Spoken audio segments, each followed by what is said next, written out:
हाँ हाँ हाँ हाँ। अस्सलाम वालेकुम एंड वेरी गुड मॉर्निंग। सुबह पाकिस्तान के साथ मैं हूं आपकी मेजबान जरिया बारिफ और मेरे साथ हैं आपकी जान मोहम्मद शुएब। आपने कहा मेजबान, मैंने कहा आपकी जान।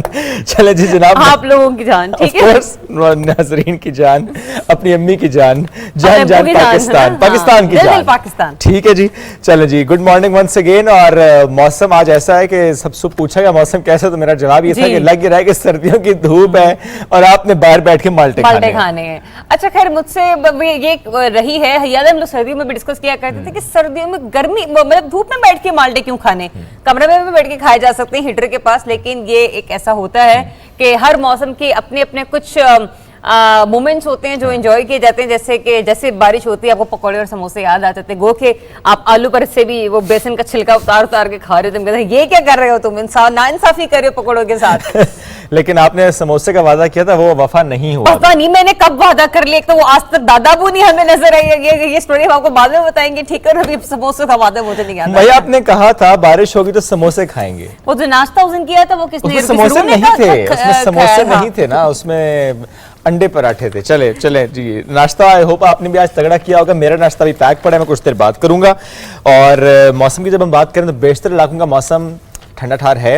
ऐसे में कुछ जगहों से खबरें ये भी हैं जिस हमने हमेशा बात की है कि बस अल्लाह करे ये रहमत की बारिश हो, कोई जाने नुकसान ना। लेकिन कराची में जिस तरह बारिश हुई, बिलखुसूस मलीर के आसपास के इलाके, वहाँ पर जिस तरह की खबरें आई, पानी का इकट्ठा होना, चनेसर गोट हो, दीगर इलाके हों, वहाँ से कुछ बुरी खबरें ज़रूर आई हैं।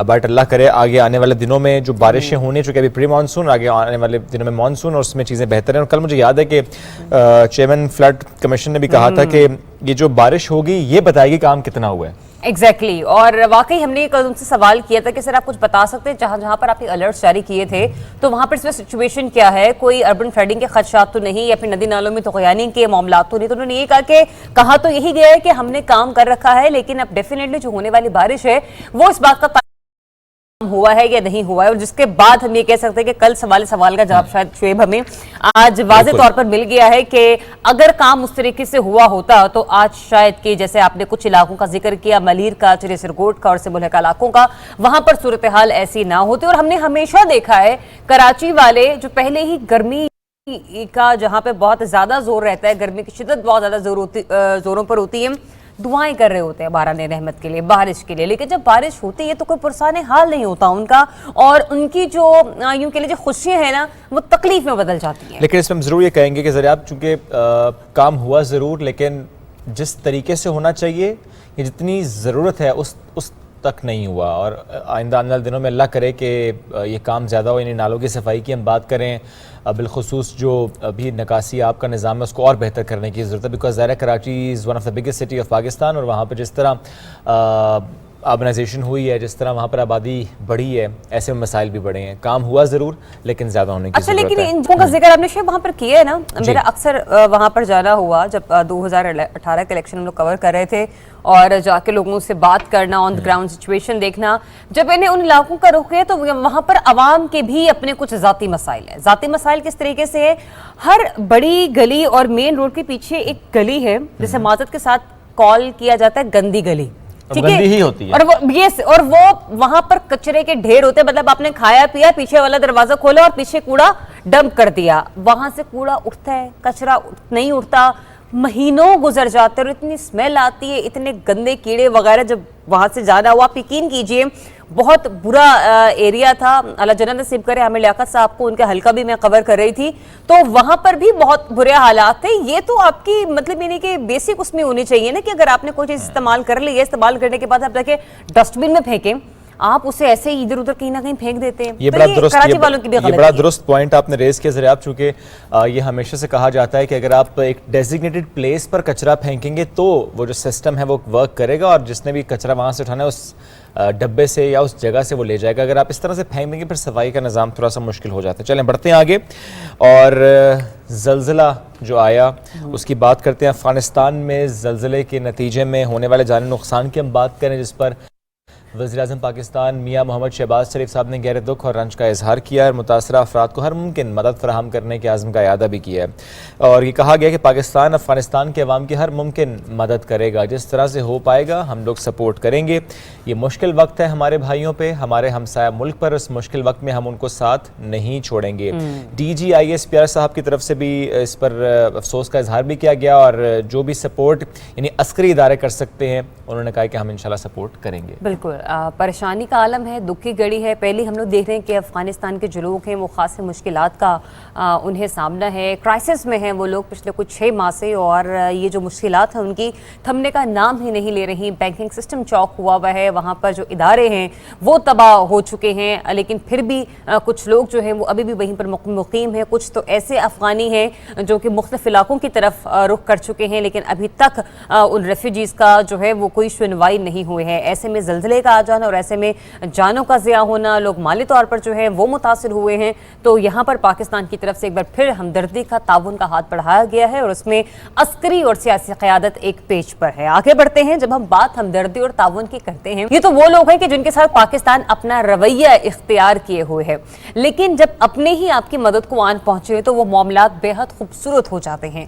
मैं अभी बात कर रही हूँ हमारे ओवरसीज पाकिस्तानियों के हवाले से कि जिन्होंने मुश्किल की घड़ी में रोशन डिजिटल अकाउंट में इतना पैसा जो है वो डिपॉजिट करवाया है कि जिसकी वजह से भी ये कह सकते हैं कि पाकिस्तान के जो बैंकिंग सिस्टम है और इस वक्त पाकिस्तान को डॉलर के हवाले से जो मुश्किलात दरपेश थी या हैं उनमें खासा हद तक जो है वो शायद कमी वाक़ई हो सकती है, लेकिन इसका आने वाले दिनों में ही मालूम हो सकेगा। खबर कुछ इस तरह से है कि बैरून मुल्क मुकीम पाकिस्तानियों ने एक दिन में $57 मिलियन भेजे हैं, जिस पर प्राइम मिनिस्टर ऑफ पाकिस्तान जनाब शहबाज शरीफ साहब ने उनका शुक्रिया अदा किया है। बिल्कुल, और $57 मिलियन ज़ाहिर है एक बड़ी रकम है, एक दिन में रिकॉर्ड रकम आई और बैरून मुल्क पाकिस्तानियों की जानिब से जब बड़ी रकम पाकिस्तान आई है तो इस पर हम उम्मीद भी करें कि आइंदा आने वाले दिनों में कुछ डॉलर की जो कीमत है उस पर ज़रूर इसका इम्पैक्ट आएगा, एक पॉजिटिव इम्पैक्ट आएगा।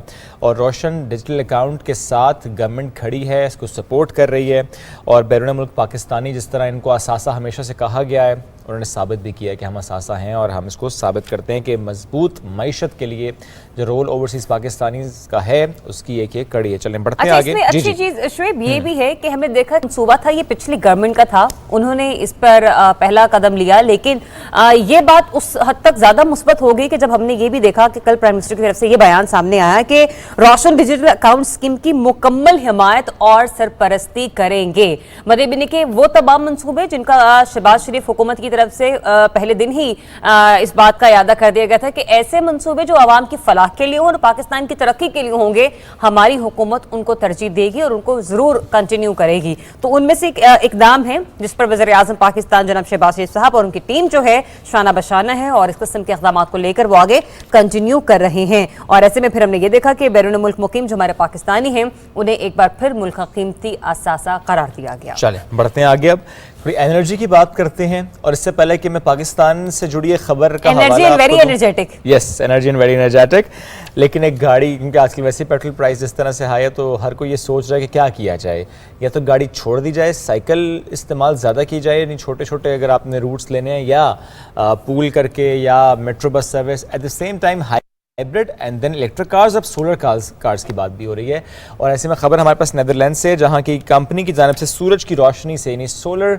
एनर्जी से चलने वाली दुनिया की पहली सोलर कार तैयार की गई है, जिसको अभी हम आपको दिखाते हैं। अच्छा, बड़ी खूबसूरत सी ये गाड़ी है, 60 किलोवाट की इलेक्ट्रिक मोटर वाली तकरीबन 950 गाड़ियाँ जो तैयार की गई हैं।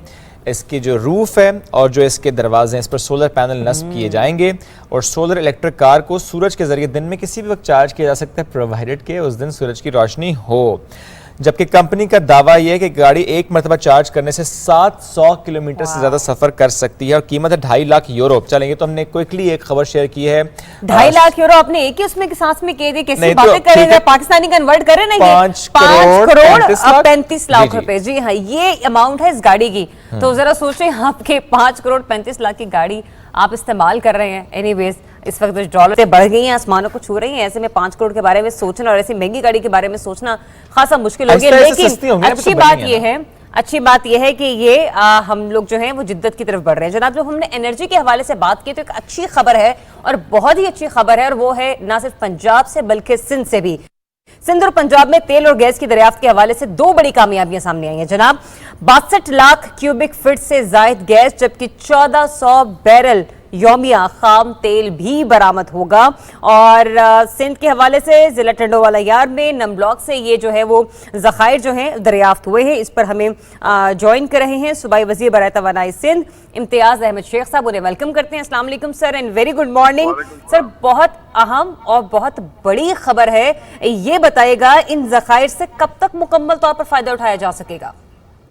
बहुत शुक्रिया जी आपका। ये बहुत ही एक अहम मौजू है इस वक्त, क्योंकि पाकिस्तान इस वक्त एनर्जी क्राइसिस में है और हमारे गैस के ज़खायर डिप्लीट हो रहे हैं बहुत तेज़ी के साथ, और उसमें हमें ज़रूरत थी और अल्लाह की मेहरबानी से ये पंजाब में भी कामयाबी मिली। और सिंध में टंडोवाला यार एक शहर है, उसके निम ब्लॉक एक जगह है जहाँ पे ये गैस और पेट्रोल के ज़खायर वहाँ से दरियाफ्त हुए हैं। और ये मैं समझता हूँ कि अच्छी कामयाबी है, उसकी हमें बहुत सख्त ज़रूरत है इस वक्त पाकिस्तान को। तो ये मैं समझता हूँ कि ये यहाँ के जो हमारे ज़खायर हैं सिंध, वैसे भी मैं आपको ये बताऊँ गैस में पाकिस्तान में सबसे ज़्यादा पैदावार गैस की सिंध से होती है। और सिंध में और तेल भी जो है यहाँ से ऑयल जो निकलता है वो भी तकरीबन कोई 40-42% के करीब सिंध से निकलता है। तो ये नई ज़खायर से मतलब और बेहतरी आ जाएगी सूरत हाल में। इसमें थोड़ा, क्योंकि ये एनर्जी के जितने भी प्रोजेक्ट हैं ये टाइम कंज्यूमिंग होते हैं, इसमें वक्त लगता है, चाहे वो बिजली के कारखाने लगाने में हो या तेल दरियाफ्त करने में हो। इसमें तकरीबन कोई 6-7 महीने लग जाएंगे, तब जाके ये प्रोडक्शन में आ जाएंगे और मतलब ये सिस्टम में शामिल हो जाएंगे। लेकिन ये कामयाबी बड़ी है क्योंकि हमारे पास ज़खायर कम हो रहे हैं। वैसे भी आप देखें कि इस वक्त बिजली और बाकी जो इशूज़ हैं हमारे मतलब पेट्रोल के और CNG के LNG के, वो बहुत शदीद हो रहे हैं। उसमें दरियाफ्त एक अच्छी खबर है और मैं लोगों को मुबारकबाद देता हूँ उससे कि ये एक चीज़ हमें मिली है। और इंशाल्लाह और भी हमें उम्मीद रखनी चाहिए अपने अल्लाह से कि मज़ीद ज़खायर मिले ताकि जो बिजली का और जो हमारा एनर्जी का बहरान है वो ख़त्म हो सके। ठीक सर, क्या मजीद ज़खायर की दरियाफ्त इसकी कोशिश इस वक्त भी जारी है? ऐसे कोई एरियाज जहाँ पर काम हो रहा हो सिंध में? जी हाँ, काफ़ी जगहों पर ये ब्लॉक्स दिए जाते हैं, ये फेडरल गवर्नमेंट की तरफ से दिए जाते हैं, उसमें सिंध गवर्नमेंट का भी हिस्सा होता है। और वहाँ से ये मतलब हमारे अफसरान यहाँ से वहाँ मौजूद होते हैं, जो हमारा ऑयल एंड गैस के जो मिनिस्ट्रीज हैं, वहाँ से ये ब्लॉक्स अलोकेट किए जाते हैं मुख्तलिफ इंटरनेशनल कंपनीज को। और पाकिस्तान में से OGDCL करती है, PPL करती है।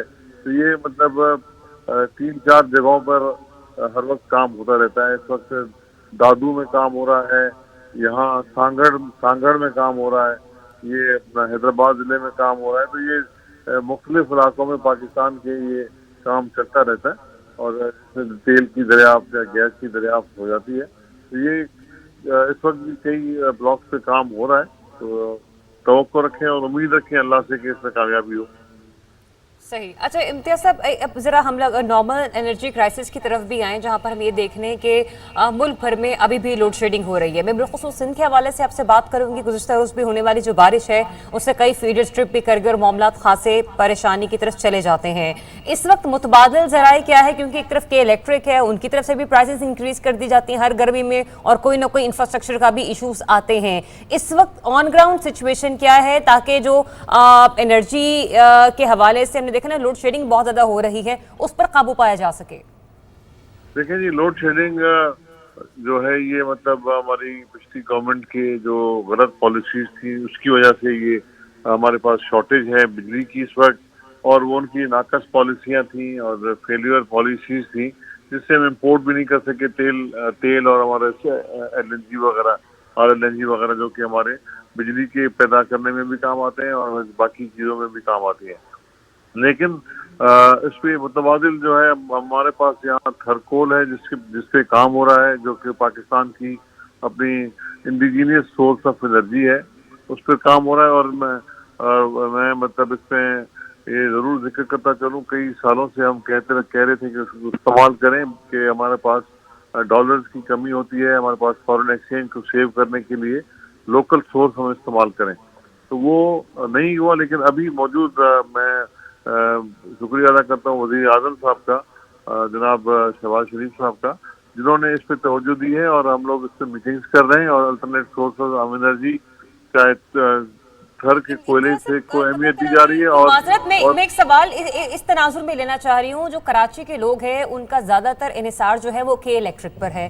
के इलेक्ट्रिक एक प्राइवेट कंपनी है, हर बार उसके प्राइसेस इंक्रीज कर दी जाती हैं, लेकिन सहूलियात का फुकदान वहीं का वहीं पर रहता है। सिंध हुकूमत की क्या स्ट्रेटजी है? आइंदा आने वाले कितने सालों तक हम लोग के इलेक्ट्रिक के साथ ही मुआहदे में रहेंगे? देखिए जी, मुआहदा के इलेक्ट्रिक का नेक्स्ट ईयर तक उनकी मोनोपोली खत्म हो जाएगी 2023 तक, और उसके बाद नई कंपनीज के आने से खत्म होगी सर? जी मैं समझा नहीं। नई कंपनीज के आने से खत्म होगी? नहीं, देखें इस वक्त तक जो था 2023 तक उनको मोनोपोली दी गई थी कि कोई और कंपनी नहीं आ सकती। 2023 के बाद ये उनका राइट खत्म हो जाएगा, ये मोनोपोली खत्म हो जाएगी और कंपनियां भी फिर इसमें आ सकती हैं। अगर किसी ने इसमें इन्वेस्ट करना हो और इस फील्ड में आना हो तो वो आ सकती हैं। 23 तक तो लीगली और एज पर कॉन्ट्रैक्ट नहीं आ सकते थे। तो ये एक ओपन फील्ड होगी, जिस कंपनी ने भी आना होगा, कराची में इन्वेस्ट करना होगा और बिजली के अपना कोई पावर प्लांट या डिस्ट्रीब्यूशन सिस्टम लगाना होगा तो लगा सकेंगे। उसके बाद एक ओपन मार्केट होगी। मैं समझता हूँ कि नेक्स्ट ईयर देखें, क्योंकि ये बहुत ही कैपिटल इंटेंसिव इन्वेस्टमेंट है, इसमें मतलब बड़ी कंपनीज ही आती हैं। तो मैं समझता हूँ कि कराची लेकिन एक बहुत बड़ा एक सोर्स है बिजनेस का। हो सकता है कि इसमें तो और कंपनीज भी आ जाए हमारे पास और फिर उसके बाद एक मुकाबला कंपटीशन हो और चीज़ें बेहतर हो जाएं। लेकिन इस वक्त कराची इलेक्ट्रिक ही है और कराची इलेक्ट्रिक ही सप्लाई करता है बिजली को, और उसमें फेडरल गवर्नमेंट हमें देती है इनको, कराची को तकरीबन 1000 मेगावाट की सप्लाई वहाँ से भी आती है, मतलब नेशनल ग्रिड से। तो और उसमें मतलब हमें नेक्स्ट ईयर तक उम्मीद है कि कोई दूसरी कंपनीज इसमें आ सकें। ठीक है सर, अब मैं दोबारा से तेल और गैस के ज़खायर पर एक कमेंट आपसे लेना चाहूँगा। If I am not wrong तो सर 2019 की एक रिपोर्ट थी कि इंडिया राजस्थान, यानी जो मैं बॉर्डर की बात कर रहा हूँ, वहाँ से 1,75,000 बैरल पर डे के हिसाब से तेल जो है वो एक्सप्लोर कर रहा है। कई कुएँ उन्होंने वहाँ खोद रखे हैं, बट सर पाकिस्तान उसी इलाके में जो बॉर्डर का इलाका है वहाँ पर कोई काम नहीं कर रहा, हमारी कंपनीज वहाँ पर काम नहीं कर रही। और ये फिर कहा गया एनर्जी एक्सपर्ट्स की तरफ से, चूँकि कंपनीज काम नहीं कर रही तो हमारा भी तेल फ्लो करके इंडियन साइड पे जा रहा है। इसमें क्या हकीकत है और क्या हम कर पाए हैं? देखिए, ये तो मतलब बहुत डिटेल की बात है जिसपे इस वक्त इमीडिएटली कमेंट नहीं हो सकता, ऐसा है नहीं जिस तरह कहा जा रहा है, क्योंकि ये देखिए ओपन फील्ड में लोग आते हैं, इंटरनेशनल कंपनीज आती हैं और वो अपने सर्वेस करती हैं और उसके बाद फिर जाकर उनको अपना बिजनेस लेते हैं और ब्लॉक को वो ऑप्शन में लेते हैं या ऑफर करके लेते हैं गवर्नमेंट से। तो उस हिसाब से इस इलाके में अभी तक कोई ब्लॉक हमारे पास कोई कंपनी आई नहीं। अगर कोई यहाँ तेल होता तो आप यकीन रखें कि मतलब जरूर आती कंपनी। और लाजमी आप इसको डिनाई कर रहे हैं कि हमारी साइड पर ऐसा कोई ब्लॉक नहीं है? हमारे पास अभी तक कोई ऐसी इंफॉर्मेशन नहीं है, ऐसा मतलब सर्वे नहीं है जिसमें साबित हो कि वहाँ तेल है और हम नहीं निकाल रहे। ये पॉसिबल नहीं है। कोयला था तो उसके लिए दुनिया जान की, कम शंघाई इलेक्ट्रिक भी वहाँ आ गई, बाकी लोग भी आ गए, एंग्रो भी आ गई। चीज होती है तो फिर लोग आ ही जाते हैं और कंपनी आ ही जाती है। ठीक है, thank you sir, thank you very much. साथ मौजूद थे आप और इससे मुतालिक हमसे गुफ्तगू कर रहे थे। इनिशियली ज़रा हमने बात की थी सिंध में जो तेल और गैस की दरियाफ्त से मुतालिक जो खबर सामने आई, 1400 बैरल यौमिया खाम तेल बरामद करने की कैपेसिटी वहाँ से होना, जिसमें मिनिस्टर साहब की तरफ से कहा गया कि 6-8 महीने लग जाते हैं। लेकिन साथ साथ जो दीगर ब्लॉक्स हैं उस पर भी काम हो रहा है और दुआ भी करते हैं कि ये जो काम है तेज़ी के साथ भी हो और ऐसे ब्लॉक्स और लोकेट हम कर पाएँ जहाँ से तेल और गैस के ज़खायर मिले। चूँकि इंटरनेशनली जिस तरह हम देखते हैं खाम तेल की कीमतें बढ़ रही हैं और उसका इम्पैक्ट पाकिस्तान पर भी आता है। अगर हम अपना तेल प्रोड्यूस करना शुरू हो जाएंगे तो चीज़ें खासी बेहतर हो जाएंगी। बिल्कुल ऐसा ही। और जरा आगे बढ़ते हैं। ये तो हमने उन ज़खायर की बात की है कि जिन पर काम किया जा रहा है और इंशाल्लाह आने वाले वक्तों में होता भी होगा और 6 से 7 महीने में इसके समरात जो पाकिस्तानी अवाम है उसको मिलना शुरू हो जाएंगे। अब ज़रा उनकी बात करते हैं जो कि पब्लिक सर्विस में हमारे लिए रोज़ाना की बुनियाद पर कहीं ना कहीं मसरूफ़ अमल हमें नज़र आते हैं। मैं बात कर रही हूँ हमारे उन लोगों की जो कि ज़्यादातर ब्यूरोक्रेसी के महकमे से जुड़े होते हैं। पाकिस्तान समेत दुनिया भर में आज पब्लिक सर्विस का दिन मनाया जा रहा है और इस दिन को मनाने का मकसद अच्छी तर्ज हुक्मरानी और तरक्की के अमल में सरकारी मुलाजिमीन के किरदार की ज़रूरत और अहमियत को उजागर करना है। इस पर छोटी सी रिपोर्ट तैयार की है, आइए आपके साथ शेयर करते हैं। आज अक़वाम मुत्तहिदा के तहत पब्लिक सर्विस की यादगारी तकरीब का इनाकाद किया जा रहा है, जिसका मकसद अवामी इदारों और सरकारी मुलाजमीन के कोविड-19 के बाद हालात की बेहतरी और अहदाफ के हुसूल में किरदार पर तवज्जो मरकूज करना है, ताकि 2023 तक पायदार तरक्की के अहदाफ का हुसूल मुमकिन बनाया जा सके। पायदार तरक्की के 17 अहदाफ में से आलमी शराकतदारी के हदफ का जायजा लिया जाएगा, ताकि इन अहदाफ का हुसूल मुमकिन बनाया जा सके। यूएन पब्लिक सर्विस डे तकरीब में तमाम स्टेक होल्डर्स इस बात का जायजा लेंगे कि शराकतदारी की मुख्तलिफ अक़साम कैसे कोविड-19 से बेहतर वापसी और SDGs के अहदाफ को पूरा करने में अपना किरदार अदा कर सकती हैं। पायदार तरक्की के इस सुलह हदफ के जरिए अमन, इंसाफ और मजबूत इदारों का हुसूल मुमकिन बनाना है और खास तौर पर अवामी इदारों की तासीर, शफाफियत और एहतिसाब को बढ़ाना है। ये तकरीब मुअस्सर अवामी खिदमात की फराहमी के लिए शराकत कायम करने और इसे बरकरार रखने में जिद्दत के किरदार पर तवज्जो मरकूज करेगी।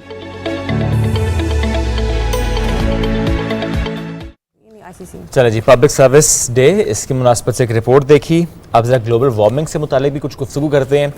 और साइंसदानों का एक ग्रुप पहाड़ों की जो चोटियां हैं, जो बर्फ़पोश पहाड़ हैं, वहाँ पर सदियों से जमी जो बर्फ़ है उस पर नमूदार होने वाले सुर्ख धब्बों की तहकीक इस वक्त कर रहा है। और इन सुर्ख धब्बों को कहा जाता है बर्फ़ का खून। क्यों कहा जाता है? क्योंकि एक काई है, रेड कलर की है, ग्रो करती है। इसका इम्पैक्ट ग्लोबल वार्मिंग पर नेगेटिव हो रहा है, इस पर तहकीक हो रही है। और साइंसदान कहते हैं कि अगर ये सुर्ख काई, जिसकी फैलने की रफ्तार बहुत तेज़ है, स्लो डाउन ना किया गया, रोका न गया, तो ग्लोबल वार्मिंग पर इसके बहुत मनफी असरात मरतब होंगे। और जिस तरह हम देखते हैं बर्फ़ पोश पहाड़ जो कि चांदी की तरह चमकते हैं, फिर वो चमक मांद पड़ जाएगी। तो ये सारी तहकीक थी जिस पर हमने सोचा कि आपको थोड़ा सा हम अपडेट भी करते हैं। बिल्कुल, ऐसे इसलिए भी आपसे शेयर किए गए। गुज़श्ता रोज़ भी जब हमने अहमद कमाल साहब से गुफ्तगू की थी तो वो यही बता रहे थे कि जो ग्लोबल वार्मिंग के मामलात हैं और मौसमियाती तब्दीलियाँ जो यहाँ पर रूनुमा हो रही हैं, ये खदशा सिर्फ गर्मियों के मौसम में गर्मियों की शिद्दत बढ़ने का या फिर यूँ कह लीजिए कि अर्ली समर का प्रॉब्लम नहीं है। अब वो इलाके जो बेशतर ठंडे इलाके थे, जहाँ पर टेम्परेचर जो था वो एक खासे अरसे तक रिकॉर्ड किया जाता था, और उसके बाद जब गर्मी आती हैं तो ग्लेशियर से बर्फ पिघलना शुरू हो जाया करती थी। अब वहां पर भी टेम्परेचर जो है वो कम जो हो रहा है, यानी कि हाई नहीं हो रहा, जिसकी वजह से वो बर्फ जो है वो पिघल नहीं पा रही। तो सर्द इलाकों और गर्म इलाकों में दोनों तरफ ही कुछ ना कुछ मसाइल इस वक्त चल रहे हैं। अब आपके साथ ICC की जो रैंकिंग है वो डिस्कस करते हैं। T20 और टेस्ट प्लेयर्स की नई रैंकिंग जो है वो ICC की तरफ से जारी कर दी गई है, और इसके मुताबिक पाकिस्तान के स्टार बल्लेबाज बाबर आजम की T20 रैंकिंग में पहली पोजीशन ताहाल बरकरार है। बाबर आजम की 818 रेटिंग पॉइंट्स हैं, जबकि मोहम्मद रिजवान जो है वो 794 रेटिंग पॉइंट्स के साथ दूसरे, और जनूबी अफ्रीका के एडन मिलकरम 757 रेटिंग पॉइंट्स के साथ तीसरे नंबर पर हैं। तो ये वाकई बड़ी ही पाकिस्तान के लिए खुशी की खबर है कि पाकिस्तान की एक नहीं दो बल्लेबाज जो हैं वो पहली और दूसरी जो पोजीशन है वहां पर अपना धाक बिठाकर बैठे हुए हैं। चलें, ज़बरदस्त जी। एक और ख़बर है हमारे साबिक क्रिकेटर की है, वो भी शेयर करते हैं। क्रिकेट टीम के साबिक कप्तान एशियन ब्रेडमैन ज़हीर अब्बास, तबीयत नासाज है इनकी, कोविड हुआ, बट जब कोविड टेस्ट नेगेटिव आया उसके बाद उन्होंने ट्रैवल किया, लेकिन शायद पोस्ट कोविड सिम्टम्स ऐसे थे कि उनकी तबीयत ज़्यादा नासाज हुई, और इस वक्त भी वो ICU में ज़ेरे इलाज हैं, लंदन में मौजूद हैं। और मीडिया रिपोर्ट्स के मुताबिक दुबई में थे जब कोविड हुआ, नेगेटिव आने के बाद ट्रैवल किया, लेकिन तबीयत ज़्यादा ख़राब हुई, नमूनिया हुआ, गुर्दों की तकलीफ़ हुई, और उसके बाद लंदन के हॉस्पिटल में दाखिल कराया गया। जो उनके अहले खाना है, जो उनके मद्दा हैं, वो दुआओं की दरख्वास्त भी ज़ाहिर कर रहे हैं, अल्लाह उनको सेहत अता फरमाए। और अगर थोड़ा सा इनके हम करियर से मुतालिक बात करें तो ज़हीर अब्बास ने 108 फर्स्ट क्लास सेंचुरियाँ बनाई हैं, वाहिद एशियन खिलाड़ी जिन्होंने 108 सेंचुरियाँ बनाई हैं, और पाकिस्तान की तरफ से 78 टेस्ट और 62 वनडे मैचेस जो हैं वो खेले हैं। और इसी के साथ साथ जब हमने क्रिकेट की बात की है और क्रिकेट मायानाज खिलाड़ियों का जिक्र किया है, तो ओलंपिक के हवाले से भी बात करेंगे, क्योंकि आज दुनिया भर में इंटरनेशनल ओलंपिक डे मनाया जा रहा है, और दिन को मनाने का मकसद रंग नस्ल और उम्र से कता नज़र होकर खेलों की सरगर्मियों को फ़रोग़ देना है। और जब हम लोग खेलों की बात करते हैं ना, तो खेल जो होते हैं वो मोहब्बत और अमन के सफ़ीर माने जाते हैं। उनके जो खिलाड़ी हैं वो मोहब्बत का पैगाम एक मुल्क से लेकर दूसरे मुल्क में जाते हैं। तो इंटरनेशनल ओलंपिक डे के हवाले से हमारे PTV के नुमाइंदे ज़ीशान क़य्यूम साहब ने एक रिपोर्ट तैयार की है, आपको दिखाते हैं।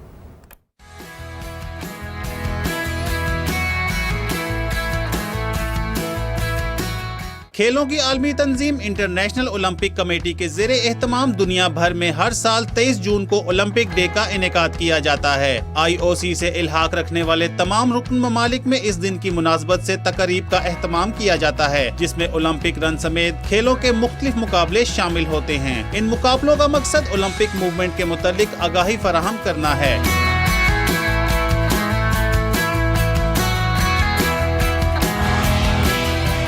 इंटरनेशनल ओलंपिक कमेटी का क़याम 23 जून 1894 में हुआ और 2 साल बाद ही जदीद ओलंपिक गेम्स मुनक्किद हुई।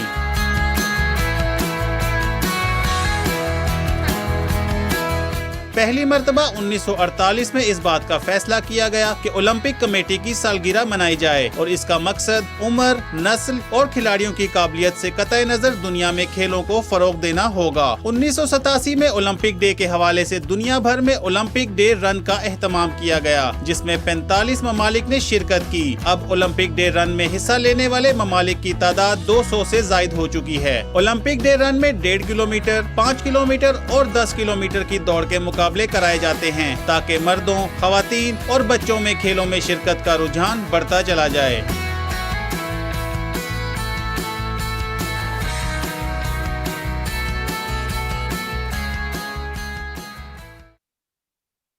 चलें, इससे पहले कि ब्रेक की तरफ बढ़ें, एक और रिपोर्ट उसका जिक्र ज़रूर करेंगे। आज बेवाओं का, विडोज़ का आलमी दिन भी मनाया जा रहा है। उन ख़वातीन की आज हम बात कर रहे हैं जिनके हवाले से ये तासुर है, उन्हें गिना नहीं जाता, कंसिडर नहीं किया जाता। उन ख़वातीन से मुताल्लिक बहुत सी चीज़ें मंसूब कर दी जाती हैं। उनकी ज़िंदगी कितनी मुश्किल, कितनी कठिन, और क्यों मैंने कहा कि उन्हें गिना नहीं जाता, कौन से ऐसे मसाइल जो उनको दरपेश होते हैं। वक़ार हैदर की रिपोर्ट है, वो देखते हैं, फिर ब्रेक लेंगे। क्या आप जानते हैं दुनिया भर में 25 करोड़ से जायद खवातीन बेवा हैं। हर 10 में से एक बेवा गुर्बत की लकीर से नीचे जिंदगी गुजार रही है। अक़वाम मुत्तहिदा इन बेवाओं के हकूक और पहचान के लिए हर साल 23 जून को ये दिन मनाता है। जंगी सूरत हाल, नकल मकानी और हिजरत की वजह से भी हर साल लाखों खवातीन बेवा होती हैं। शदीद कर्ब से 2-4 कश्मीर की बेवाएं और आधी बेवा खवातीन हैं जिनके शोहर एक अरसे से गायब हैं। उनको नहीं पता कि उनके शोहर शहीद हो चुके हैं या फिर किसी भारतीय जेल में कैद हैं। मकबूजा जम्मू कश्मीर में जहाँ हाफ विडोज है, उनको बहुत सारे चैलेंजेस है और उनमें सबसे ज्यादा चैलेंज जो है वो उनको बच्चों की तालीम है, उनकी इकोनॉमिक इनसिक्योरिटी है, और जो उनको पर्सनल पेन है उसको भूल कर वो जो ट्रेडिशनल और सोशल जो उन पर कदगन लगाई गई है, उस इनसिक्योरिटी से निकलने के लिए हमें उनकी वॉइस बनना है। दहशत गर्दी के खिलाफ जंग में पाक फौज ने बड़ी तादाद में कुर्बानियां दी हैं। पाक फौज और पूरी कौम शुहदा की बेवाओं को हमेशा खराज तहसीन पेश करती है। मुश्किल मुआशी सूरत हाल में बच्चों के साथ एक अकेली औरत का जिंदगी गुजारना मुश्किल तर है। हमारे मुआशरे में बेवा खवातीन की दूसरी शादी का रुझान भी बहुत कम पाया जाता है। अगर कोई औरत दूसरी शादी की ख्वाहिश करे तो इस पर भी मुआशरे को एतराज होता है। चाहिए तो ये कि हम बेवाओं के हकूक की बहाली और उनको मुआशरती नाहमवारियों से दो चार न होने दें और उन्हें मुआशरे के अहम फर्द के तौर पर लें, ताकि वो मुआशरे पर बोझ न बने।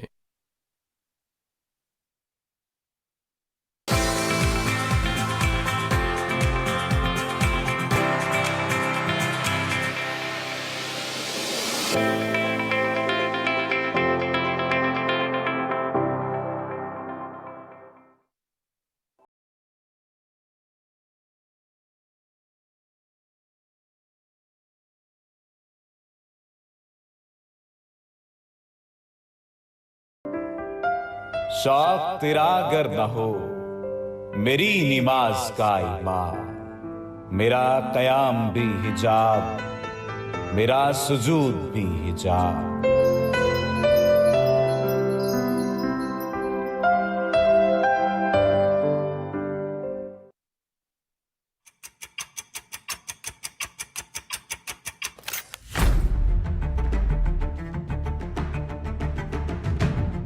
जज्बा, नई है उमंग। खबर के साथ उस पर हो इजहार ख्याल। देखनी होगी दरामद से बरामद तक की सूरत हाल। कौन सी करेंसी है अप, कौन सी down?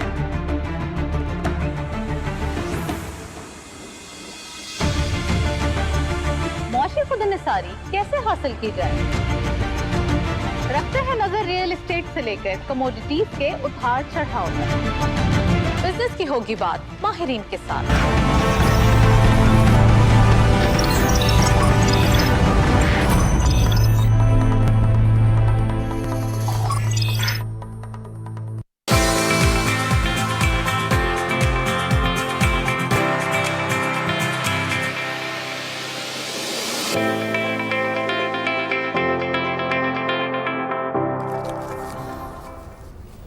Welcome back after the break. आज हम बात इनटॉलरेंस की करेंगे, अदम बर्दाश्त की करेंगे और कोशिश करेंगे कंट्रीब्यूटिंग फैक्टर्स पर भी बात करें, ट्रिगर फैक्टर्स पर भी बात करें। इकोनॉमिक फैक्टर कितना इंपॉर्टेंस रखता है अदम बर्दाश्त में, इसकी बात भी करेंगे। प्रोफेशनल लाइफ में और पर्सनल लाइफ में अगर बैलेंस नहीं है तो क्या वो भी एक फैक्टर है कि जिसकी वजह से हम देखते हैं कि इनटॉलरेंस आती है। इस पर बात करने के लिए मोटिवेशनल स्पीकर तसद्दुक़ जिलानी साहब ने हमें ज्वाइन किया। वेलकम करेंगे। अस्सलाम वालेकुम सर, कैसे हैं? वालेकुम अस्सलाम जी, बिल्कुल ठीक है। कभी गुस्सा करते हैं सर आप? जी बिल्कुल करते हैं, गुस्सा तो एक नेचुरल फिनोमेना है। ठीक है, फिर इसको नॉर्मल कैसे करते हैं? अच्छा, बेसिकली हमने एक दफ़ा बात की थी कि गुस्सा जो एक एनर्जी है और उसको आम तौर पे जिन अल्फाज में हम इस्तेमाल करते हैं वो कहते हैं कि आपको नज़र आ रहा है कि बंदा आर्ग्यूमेंट कर रहा है, लड़ाई कर रहा है, जिस तो गिरबान हैं लोग, तो ये एक फॉर्म है which is negative sort of delivery of this emotion. और एक वो होती है जो हमने कहा था कि जो बंदा कहता है कि यार तुम ये काम नहीं कर सकते, बंदा कहता है अब मैं करके दिखाऊं। That is a positive side. तो आप बहुत सारे चैलेंजेस अपनी ज़िंदगी में एक्सेप्ट करते हैं और अपने सक्सेस को इंश्योर करते हैं। तो ये एक गुस्से की दूसरी शक्ल है। आप देखें बड़े बड़े जो नावल तख्लीक हुए, शायरी हुई, वो अक्सर लोगों ने मुश्किल हालात में की। किसी ने जेल में नावल लिखे, किसी ने कस्म परसी की हालत में शायरी की। तो बड़े बड़े शायर, तो जो आला चीज़ें हैं वो तख्लीक ही होती उस सूरत में होती हैं जब आप एक डिप्रेशन में होते हैं, एक परेशानी के आलम में होते हैं और उसका इजहार अपने अंदाज में। गिलानी साहब के फिर तो थोड़ा सा प्रेशर होना भी चाहिए, थोड़ा सा मामला ख़राब होना चाहिए, ये बड़ा ज़रूरी है। अच्छा, देखिए अगर आपको चैलेंज नहीं मिलता ना तो आप वो फ्लो ऑफ द विंड या दरिया के बहाव के साथ चलते रहते हैं एंड देन इट्स यूजलेस। आप जिंदा किस लिए हैं? जिंदा आप इसलिए हैं कि आप हर्डल्स को क्रॉस करें, आप अपने लिए चैलेंजेस जो आपको सामने, देखें आप किसी भी चीज़ को एम करते हैं, टारगेट करते हैं, आपका एक गोल होता है, तो उसके बीच में बहुत सारी हर्डल्स आती हैं। बिल्कुल ठीक है, गोल नहीं है तो हर्डल्स भी नहीं है, आप बेहतर हैं फिर। लेकिन जब गोल है तो उसके लिए हर्डल्स हैं। हर्डल्स जब आप ओवरकम करते हैं तो सेंस ऑफ अचीवमेंट भी आता है, विजडम भी आता है और एक मजबूती भी आपके अंदर यस। तो कभी आप सोचें तो समझदार सियाने लोग ये कहते थे कि मुश्किलें आपके दिल को मजबूत करती हैं, ऐसे ही तो आपको स्ट्रॉन्ग आदमी बनाती हैं। दिल हमारे यहाँ तो हर जगह इस्तेमाल हो जाता है ना, तो आपको एक मजबूत स्ट्रॉन्ग माइंडसेट का बंदा बनाती हैं और वही स्ट्रॉन्ग माइंडसेट के लोग वो आगे चलते हैं। आप देखें दुनिया में बड़े बड़े लोग जिन्होंने रेवोल्यूशंस जो लेके आए या जिन्होंने कुछ करके दिखाया, वो कभी भी किसी अमीर माँ बाप के बेटे आपको नहीं नज़र आएंगे। वो स्ट्रगल करते हुए लोग हैं, गरीब लोग हैं। इब्राहिम लिंकन को देख लें आप, और बहुत सारे ऐसे मिसालें आपको मिलेंगी। तो जो जैसे हम उकाब की या ईगल की मिसाल देते हैं, वो अगेंस्ट द विंड फ्लाई करता है, इसलिए तो ऊपर जाता है। अगर वो हवा के दबाव के, हवा के फ्लो के साथ जाए तो कभी भी ऊंचा ना उड़े। तो ये बात हम सबको, ख़ास तौर पर यंगस्टर्स को याद रखनी चाहिए। आपके सामने अगर मुश्किल आती है, इसका मतलब है कि आपके लिए एक आजमाइश है जिससे आपने मजबूत होना है, कुछ सीखना है और स्ट्रॉन्ग माइंडसेट के साथ आपने नेक्स्ट हर्डल के लिए तैयार होना है। And this is life. एक से बाद दूसरी, दूसरे के बाद तीसरी, एक चैलेंज के बाद दूसरा चैलेंज। और अगर आप सोचें कि नहीं आराम तलबी करनी है, सुकून से सोना है, तो फिर ज़िंदगी में कुछ नहीं रखा आपके लिए। तो बेहतर है कि आप मुश्किलों और मुश्किल, बल्कि मैं इवन ये कहता हूँ कि एक आपका गाड़ी का टायर भी पंक्चर हो जाए ना रास्ते में, तो अक्सर कहते हैं यार ये क्या मुसीबत पड़ गई। तो अगर आप इसको विंडो ऑफ अपॉर्चुनिटी समझें कि I learn something out of it, ठीक है, मुझे इससे कुछ मिलेगा सीखने को, और हो सकता है कि कल एक और मुश्किल आए जिसमें ये जो मैंने सीखा है वो मुझे एक और आसानी दे। अच्छा तस्लीम साहब, ये जो आपने बात की ना, ये वाकई अमली ज़िंदगी में अगर हम इसको फॉलो करें तो बहुत सारे मसाइल हमारे ख़त्म हो सकते हैं। मुझे अच्छा लगा जब शेब ने प्रोग्राम में इस टॉपिक का इंट्रो दिया ना, कि इस वक्त हमें सूरत हाल का सामना है, हमारे डिप्रेशन, हमारे आदम बर्दाश्त की सबसे बड़ी वजह इस वक्त महंगाई है। यहाँ पे किसी गवर्नमेंट को पास्ट में जो रही या मौजूदा है, वो मैं किसी को भी क्रिटिसाइज़ नहीं कर रही हूँ इस मामले के लिए, लेकिन ये एक ऐसा मामला है कि जिस पे हम अगर किसी दोस्त से, मैंने 2-3 दोस्तों से जो बाहर किसी कंट्री में रह रहे हैं वहाँ पर भी बात की है ना, और वो पिछले अगर 4-5 सालों से वहीं पर रह रहे हैं, वो कह रहे हैं कि वहाँ पर भी यही मसला है। अब पाकिस्तान में भी ये मसला, क्योंकि पाकिस्तान एक गरीब मुल्क है, पाकिस्तान में मसले जो हैं वो बढ़ते चले जा रहे हैं। बच्चे डिग्रीज कंप्लीट करते हैं लेकिन उन्हें ये समझ नहीं आ रही हमने डिग्री का इस्तेमाल कहाँ पर करना है, क्योंकि जॉब्स की हमारे पास रिक्वायरमेंट्स यहाँ पर नहीं है। तो ऐसे में घर में वो लोग जो कारोबार करते हैं, नौकरी करते हैं, वो भी डिप्रेशन में हैं। इस अदम बर्दाश्त की कैफियत को हम किस तरीके से कंट्रोल करें, विद सजेशन कि अगर ये कर लिया जाए तो ज़रा ज़्यादा बेहतर होगा, क्योंकि वो गुस्सा घर में जाएंगी, बीवी पे निकलेगा, बच्चों पर निकलेगा, यंगस्टर्स हैं तो वो अम्मी से किसी न किसी तल्ख लहजे में बात करेंगे, बहनों को सुनाने लग जाएंगे। ये सिचुएशन है। जी, बेसिकली आपने बात बिल्कुल ठीक की है। जो माशी चैलेंजेस होते हैं ना, वो आम तौर पे बहुत ज़्यादा साइकोलॉजिकल इफ़ेक्ट्स पैदा करते हैं, बहुत ज़्यादा साइकोलॉजिकल मसाइल में से लोगों को। तो इसलिए हमारे मज़हब ने ना कभी गरीब होने को इनकरेज नहीं किया। जो हम बात करें स्ट्रगल की, आपने स्ट्रगल करना है, आगे जाना है, इस वर्ल्ड इज़ योर्स, जो मर्ज़ी करें उन लाइन्स और नॉर्म्स के अंदर जो कि क्रेडिबल हैं, जो कि जिनकी वजह से आपकी ऑनेस्टी पे हर्फ नहीं आता, कॉम्प्रोमाइज़ नहीं होती।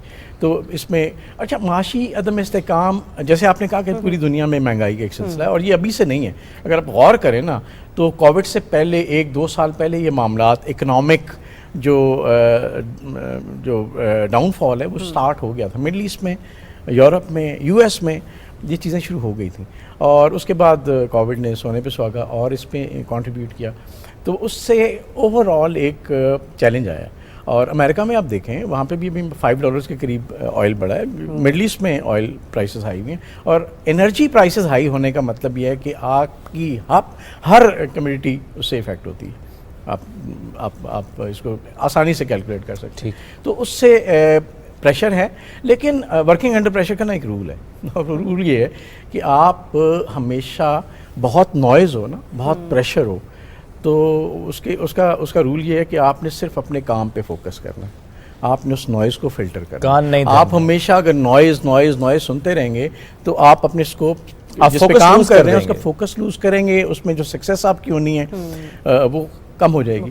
तो विद ऑल ड्यू रिस्पेक्ट, जो सोशल मीडिया आया, किसी हद तक हमारा मीडिया भी, वो इन चीज़ों को बहुत ज़्यादा हाईलाइट करता है। अच्छा, आप हमारे मीडिया को देखें और दूसरे मीडिया को देखें, स्पेशली सोशल मीडिया को जो बाकी मुल्कों का है, तो वहाँ भी इकोनॉमिक मसाइल ऐसे ही हैं। मैं अपने जर्मन दोस्तों से बात करता था तो मैं उन्हें कहता था, यार कैसा पानी जो है, तो कहता है जी हमारे घर पानी का मसला था। मैंने कहा ड्रिल कर लो वहाँ पे। कहते इतना आसान नहीं है, परमिशन लेनी पड़ती है, अच्छा खासा खर्चा आता है, कंपनी हायर करते हैं, सो ऑन। तो मैंने कहा फिर कैसे करोगे? उसने कहा जी देखें, हम लेते अच्छा खासा, working in a very credible company. तो वो कहता है कि हम लोग ना अपनी तनख्वाह लेते हैं और बिलों के अंदर जाके जमा कराते हैं, और उसके बाद एक बड़ी नॉर्मल सी मंथ गुजारते हैं लोग। तो ये बहुत पहले से हर जगह है। हमें इस चीज़ की आदत नहीं है, हमें अपने वसाइल के अंदर रहने की आदत नहीं है। Absolutely right. देखें, आज से 20-25 साल पहले का माशरा देखें, घरों में एसी नाम की कोई चीज़ नहीं होती थी सिवाय एक एलीट क्लास के। अब आप जाएंगे गली मोहल्लों में, आपको एसी भी लगते हुए नजर आएंगे, गाड़ियाँ खड़ी हुई नजर आएंगी, मोटरसाइकिल तो कोई मसला ही नहीं है। पहले ये नहीं होता था, लोग पैदल चलते थे। तो अब हमने अपने पाँव ना ज़्यादा फैला दिए हैं, चादर से भी ज़्यादा फैला दिए। इन्फ्लेशन तो आ गई, उसमें कोई शक नहीं, लेकिन मेरा ख्याल है हमने अपनी ज़िंदगी को ना, जो ज़रूरियात थी, ज़रूरत क्या है आपकी? शेल्टर, घर, लिबास और खुराक, इन तीनों चीज़ों को हमने लग्जरी बना दिया। आपको शेल्टर चाहिए ना, जिसके नीचे आपने पनाह लेनी है। अब उसको आप महल बनाना चाहें, आपकी मर्जी है, तो फिर उसके लिए बहुत सारे मसाइल लेकिन गिलानी साहब, यहाँ पर हम एक आम इंसान से उसके जीने का हक नहीं छीन रहे, क्योंकि हर इंसान को ज़िंदगी में आगे बढ़ने की ख्वाहिश होती है। अब आप इस बात पे तो इस्तेफादा नहीं कर सकते हैं कि अगर आपके पेपर में 33 नंबर लेके भी आप पास हो जाएंगे, लेकिन मैंने 33 लग रहे हैं। बच्चे अगर पढ़ते हैं तो अच्छे मार्क्स लेकर आते हैं A ग्रेड के साथ, कि ज़िंदगी में किसी काबिल होंगे, कुछ आगे बढ़ेंगे। यहाँ पे معذرت کے ساتھ فینومینا جو ہے امیر تر ہوتا چلا جا رہا ہے، ہمارا غریب تر ہوتا چلا ہے، اور مڈل کلاس کا جو ایک پورشن تھا وہ تو شاید ختم ہوتا چلا جا رہا ہے. بالکل صحیح کہا آپ نے. دیکھیں یہاں پہ گورنمنٹس کا رول آتا ہے. یہاں پہ جو کہتے ہیں نا سوشل ایکویلٹی آپ کہہ لیں، اس کا رول آتا ہے کہ آپ دولت کا بھاؤ ایسے نہیں رکھ سکتے کہ کچھ لوگ وہ اپنی دولت کو سمیٹ کے بیٹھ جائیں اور کچھ جو ہے نا وہ اسٹرگل کرتے رہیں.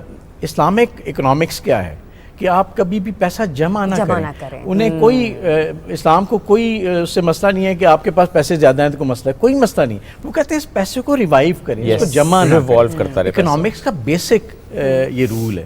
تو اگر امیر لوگ پیسے جمع کر کے بیٹھ جائیں گے، اور اگر فار ایگزامپل ایک روٹی میں 20 روپے کا نان لیتا ہوں اور ایک ایلیٹ کلاس کا بندہ، کھرب پتی بندہ، اس کو بھی 20 ہی کا ملتا ہے، تو مطلب اس کے وسائل میں سے اتنا سا جا رہا ہے، عام آدمی کے وسائل سے بہت بڑا جا رہا ہے. تو یہاں پہ کہیں گورنمنٹ کا رول آتا ہے کہ وہ کس طرح اس طبقے سے اس دولت کو، چاہے وہ کاروبار کے اندر لگائیں، اپنا بینیفٹ کریں، لیکن ایک فلو آف منی ہو جس سے غریب آدمی کو روزگار ملے، انڈسٹریلائزیشن ہو، روزگار کے مواقع بڑھیں. اور غریب آدمی وہ اس کے لیے کس طرح سبسڈیز اس طرح سے دی جائیں کہ بیسک نیسیسٹیز. میں اس میں پیٹرول کی سبسڈی کی بات نہیں کر رہا اس وقت، لیکن اس میں کم از کم آپ کو آٹا، چینی، گھی، جس سے آپ گھر کا چولہا چلا سکیں، ایجوکیشن، میڈیکل، یہ 4-5 ایسی چیزیں ہیں جن کے اندر گورنمنٹ جو ہے نا اس غریب آدمی کو ضرور فیسیلیٹیٹ کرے جو کہ ہینڈ ٹو ماؤتھ، بالکل ٹھیک، اور وہ کم از کم کسی کے آگے ہاتھ نہ پھیلائیں. اچھا، اس کے لیے یہ بھی نہیں ہے کہ آپ مطلب لنگر خانے بنا دیں یا ان کو کھانے کے لیے. ایسا میرا خیال ہمیں پیراسائٹس نہیں بنانا لوگوں کو. ایگزیکٹلی، ہم نے ان کو اپرچونٹیز کریٹ کرنی ہے. بالکل صحیح بات ہے. کام کریں، کمائیں اور کمائیں. اور میں عام طور پہ یہ سوچتا ہوں کہ ہماری کتنی زمین بنجر پڑی ہے، بے شمار زمین بنجر پڑی ہے. آپ دیکھیں جو آپ بات کریں اکنامکس کے مسئلے ہیں، بچوں کو روزگار نہیں ملتا، یونیورسٹیوں سے اسٹوڈنٹس کو اٹھائیں، وہاں پہ ان کو فائننس کریں بینکوں سے، ان کے ساتھ 2-4 ایکسپرٹس لگائیں ایگریکلچر کے، اور ایک لینڈ انہیں دے دیں، انہیں کہیں آپ بھی کمائیں، گورنمنٹ کو بھی دیں، ایکسپورٹ بھی کریں. اور اس طرح ہوگا ہے کہ پھر نئے شہر بھی آباد ہوں گے، پھر ایک شہر میں زیادہ پاپولیشن گروتھ نہیں ہوگی. لیکن میں سر پھر آپ ایک پرانے پوائنٹ کی طرف لانا چاہوں گا آپ کو، خواہش کا کتنا رول ہے؟ کیونکہ ہم دیکھتے ہیں مسائل تب جنم لیتے ہیں جب آپ کی خواہشات بڑھ جاتی ہیں. ان کو کنٹرول کر سکتے. آپ کا پوائنٹ اچھا کہ ظاہر جینے کا حق ہے، آپ کو آگے بڑھنے کا حق ہے، but at the same time اپنی خواہشات کو اپنے وسائل کے حساب سے دیکھنا یہ کتنا اہم ہے. بڑی خوبصورت بات آپ نے کی. دیکھیں خواہش جو ہے ایک تو ہوتا ہے نا بنیادی ضرورت، اس کے اوپر خواہشات شروع ہوتی ہیں. اچھا آج کل اگر آپ دیکھیں تو ہماری مارکیٹنگ اتنی اسٹرانگ ہو گئی ہے ہر چیز کی کہ وہ کسی بہت غیر ضروری چیز کو آپ کے لیے انتہائی ضروری کر کے پیش کرتے ہیں. آپ پھر اپنے وسائل میں سے کچھ ادھر ادھر سے ارینج کرتے ہیں چیزیں، اس پہ لگا دیتے ہیں. تو پرابلم یہ ہے کہ ہم نے اس سے بچ نہیں سکتے. اب تو مارکیٹنگ ہر چیز میں، چھوٹی سی آپ ایک بزنس دیکھیں گے اس میں بے شمار مارکیٹنگ. ہمیں یہ قوم کے اندر ایک سینس پیدا کرنا ہے کہ آپ نے اپنے وسائل کے اندر کس طرح سے بنیادی ضرورتوں کو پریورٹی نمبر 1 بنانا ہے. اس سے جو بچ جائے وہ آپ پھر ضرور لگائیں، آپ خوش رہیں. لیکن دیکھیں اللہ تعالیٰ نے کمال کا نظام. ایک آدمی یو کے میں فار ایگزامپل وہ ایک پاؤنڈ کا ایک آم خریدتا ہے، اور ہمارے ہاں اللہ تعالیٰ نے موقع دیا وہ ایسے درخت سے آم توڑتا ہے اور کھا لیتا ہے. تو اللہ تعالیٰ نے وسائل یا نعمتیں سب کے لیے میسر کی ہیں، صرف اس کی قیمت رکھ دی. تو یہ بھی ہمیں سوچنا چاہیے کہ کچھ چیزیں ہمارے خاص طور پر اپنے ملک میں ہمیں بہت کم اس کی قیمت ادا کرنی پڑتی ہے، بعض اوقات مفت میں اویلیبل ہے. اور دوسرا یہ ہے کہ جن لوگوں کے پاس وسائل ہیں، فار ایگزامپل کسی کا باغ ہے، کوئی گاڑی میں جا رہا ہے، ٹھیک ہے، تو وہ یہ کر سکتا ہے کہ کہیں کسی کو جس کو وہ جانتا ہے اس کی ضرورت پوری کر سکتا ہے. ہمارے یہاں ایک مجھے بتا رہے تھے پتہ نہیں کس علاقے میں، ہمارے یہاں بڑے اچھے لوگ پائے جاتے ہیں، عام طور پہ میڈیا پہ اس کا ذکر نہیں آتا. انہوں نے ایک دیوار بنائی ہوئی تھی چھوٹی سی، اور اس دیوار کے اوپر نا وہ صبح ناشتے کی چیزیں رکھ دیتے تھے گاؤں کے لوگوں کے لیے کہ جو کاروبار کے لیے مزدور جا رہے ہیں وہاں ناشتہ کریں اور چلے جائیں. تو وہ مطلب ایسے لوگ بھی اس ملک میں پائے جاتے ہیں، اور ایسے نہیں ہیں جو کھڑا ہی ان لوگوں کی وجہ سے جی چل ہی ان لوگوں کی وجہ سے. تو یہ آپ نا، اگر ہم بھی، ضروری نہیں ہے کہ ہم لاکھوں روپے نکال کے جیب سے کسی کو دیں، اگر آپ ایک روٹی کھا رہے ہیں اس میں سے 2 نوالے آپ کسی کے ساتھ شیئر کر لیں، آپ یقین کریں آپ کو بھی برکت ملے گی.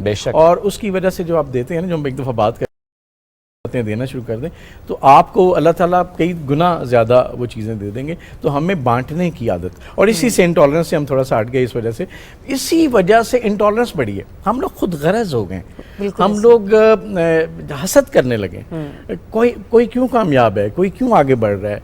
ہمیں دیکھیں اللہ تعالیٰ نے مقابلہ نہیں رکھا ہوا. اللہ تعالیٰ نے ہر انسان کو پیدا کی ہے, اس کے لیے نصیبوں کی ایک گٹھڑی ہے. یقین کریں نا آپ کے نصیبوں کی گٹھڑی سے میں کچھ نکال سکتا ہوں, میری جرت نہیں, نا آپ کوئی نکال سکتے ہیں میرے اس میں سے. تو یہ ہمیں یقین بنانا ہے کہ جتنا ہمیں چاہیے اللہ نے ہمیں وہ دے کے بھیجا ہے. ہمیں کسی اور کی چیز پہ نظر نہیں رکھنا. بنیادی بات یہ ہے کہ اللہ کی تقسیم پر راضی رہنا ہے اور سوال نہیں کرنا. ایگزیکٹلی. اور اس سے یہ ہوگا کہ آپ جب اپنے اندر مطمئن ہوتے ہیں نا, پھر وہ غصہ نہیں آتا, اور یہ غصہ ہے بیسیکلی جو عدم برداشت کی, انٹالرنس کی وجہ بنتا ہے کہ وہ آپ نا کسی کے نقطہ نظر کو آپ سننا نہیں چاہتے. آپ کے اندر ایک غصہ ہے کہ مطلب یہ نہیں ہے کہ لاجک ہے, ریجڈیٹی ہے. ایگزیکٹلی. تو اس غصے سے ہم نے, جو آپ غصہ کہہ رہے تھے نیگیٹو سائڈ پہ, اس سے ہم نے تھوڑا سا اس کے اظہار سے بچنا ہے. اور اپنے کہتے ہیں شکر کرنے والوں کو اللہ دیتا بھی ہے, اور شکر کرنے والوں کو اللہ مطمئن بھی رکھتا ہے. ہم کمپلینرز ہیں.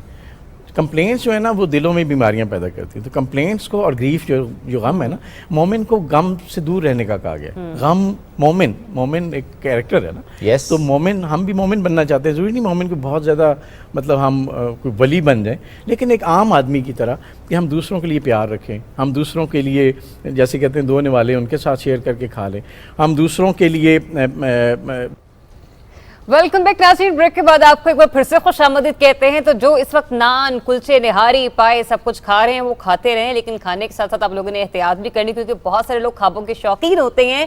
لیکن ساتھ ہی ساتھ میں یہ کہوں گی کہ آج ہم آپ کی ملاقات ایک ڈاکٹر سے نہیں, شاید ایک میڈیشن سے کروائیں گے. بالکل ایسے ہی ہے. اور جب ہم آپ کو ان کے کارنامے دکھائیں گے, یوں تو ہم کو بہت سے ڈاکٹر سے ملواتے ہیں, اور ہر بندہ مسائل کے تحت اپنے وسائل کے اندر آپ کو کچھ نہ کچھ گائیڈ بھی کرتے ہیں ہمارے ڈاکٹرز.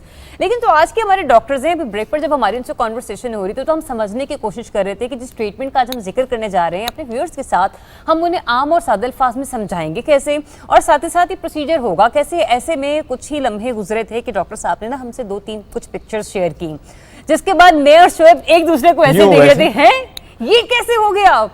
تو یہ ایک امیزنگ سرجری ہے جس کے بارے میں آج ہم لوگ ڈسکشن کرنے جا رہے ہیں, اور اسپیشلی یہ ان لوگوں کے لیے جو موٹاپے کا شکار ہے. موٹاپا کوئی 2-3-4-5 kg والا, یہ کیٹو ڈائٹ والا نہیں, جو اتنے بلک میں یعنی 200 کلو والے لوگوں کے لیے یہ سیگمنٹ بہت خاص ہے, چونکہ اس سے متعلق ہم یہ تو بات کرتے ہیں کہ سرجریز اینڈ آپریشنز اینڈ اس کے بعد کے سارے معاملات. لیکن ہم آج بات کریں گے ایک آپریشن, ایک سرجری, ایک سیشن, اور 200 والا 70-80-90 اس تک پہنچ جائے گا. کیسے ہو رہا ہے یہ سرجری, کیا ہے, کتنی کاسٹ ہے, کس کے لیے کروانی بہت اہم ہے. اور چونکہ موٹاپے کی وجہ سے آپ کو شوگر بھی ہے, بلڈ پریشر بھی ہے, آرتھرائٹس بھی ہے, بہت سے اور مسائل آپ کے ساتھ شروع ہو جاتے ہیں. اس پہ بات کرنے کے لیے consultant general laparoscopic and bariatric surgeon doctor Ghulam Siddique صاحب نے ہمیں اسٹوڈیوز میں جوائن کیا. السلام علیکم اینڈ گڈ مارننگ سر. وعلیکم السلام, thank you very much for inviting me. Sir سب سے پہلے ہم چاہتے ہیں ذرا ڈیفائن کریں گے بیریاٹرک سرجری کیا ہے اور پاکستان میں کس حد تک ہو رہی ہے. Bariatric surgery is basically weight loss surgery. Okay. لیکن بیریاٹرک سرجری کو ہم آج کل صرف بیریاٹرک سرجری نہیں کہتے, it's bariatric and metabolic surgery. Okay. کیونکہ اس کے جو ایفیکٹس ہیں وہ صرف ویٹ لاس پہ نہیں ہیں, باقی جن کو ہم کوماربیڈیٹیز کہتے ہیں لائک ڈائبٹیز, ہائپر ٹینشن, آسٹیوآرتھرائٹس, یہ جو گھٹنوں کے درد ہوتے ہیں, سلیپ ایپنیا, بیک ایک, بہت سارے مسئلے بیریاٹرک سرجری سے کمپلیٹلی ریزالو ہو جاتے ہیں. اور ویٹ لاس تو آبویسلی ہمارے پاس 2 قسم کے پیشنٹس آتے ہیں بیریاٹرک سرجری کروانے. ایک ینگ ہوتے ہیں, ٹین ایجرز یا ارلی 20s میں, ان کا مین ایشو ویٹ ہوتا ہے, ان کے لیے it is a bariatric surgery. Under group is 40s and above group, ان کے کوماربڈس ہوتے ہیں, ان کے لائک ٹائپ 2 ڈائبٹیز ہے. مور دین 80% لوگوں کی ڈائبٹیز کمپلیٹلی ریزالو ہو جاتی ہے اس سرجری کے بعد.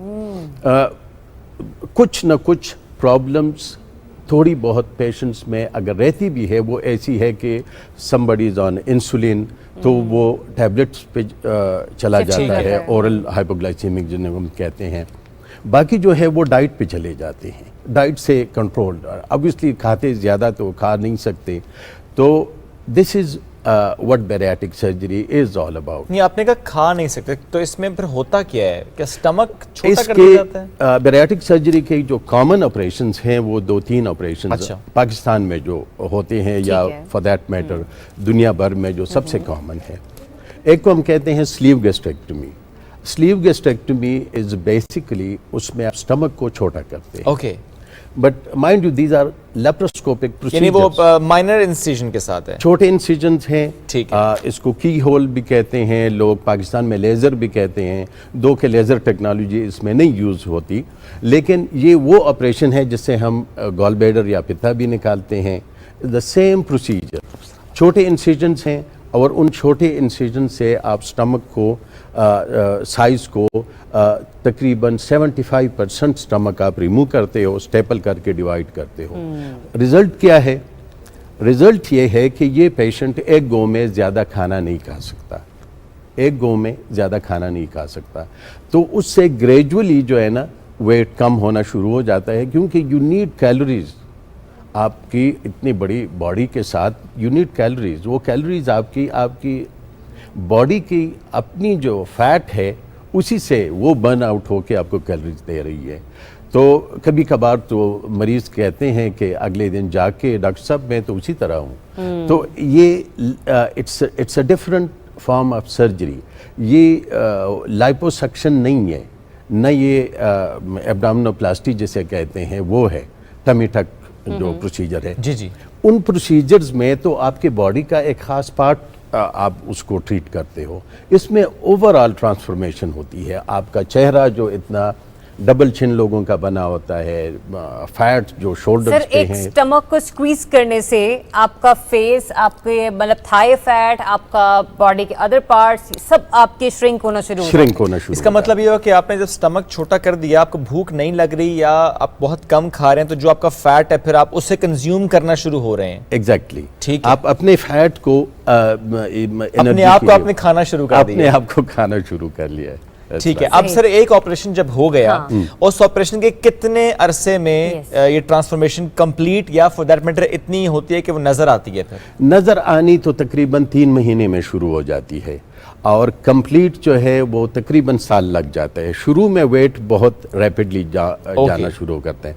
مطلب اکثر پیشنٹس جن کا ویٹ جو ہے وہ 130, 140, 150 کی رینج میں ہو, تو وہ پہلے 8-10 دن میں تقریباً 6 to 8 kgs لوز کرتے ہیں.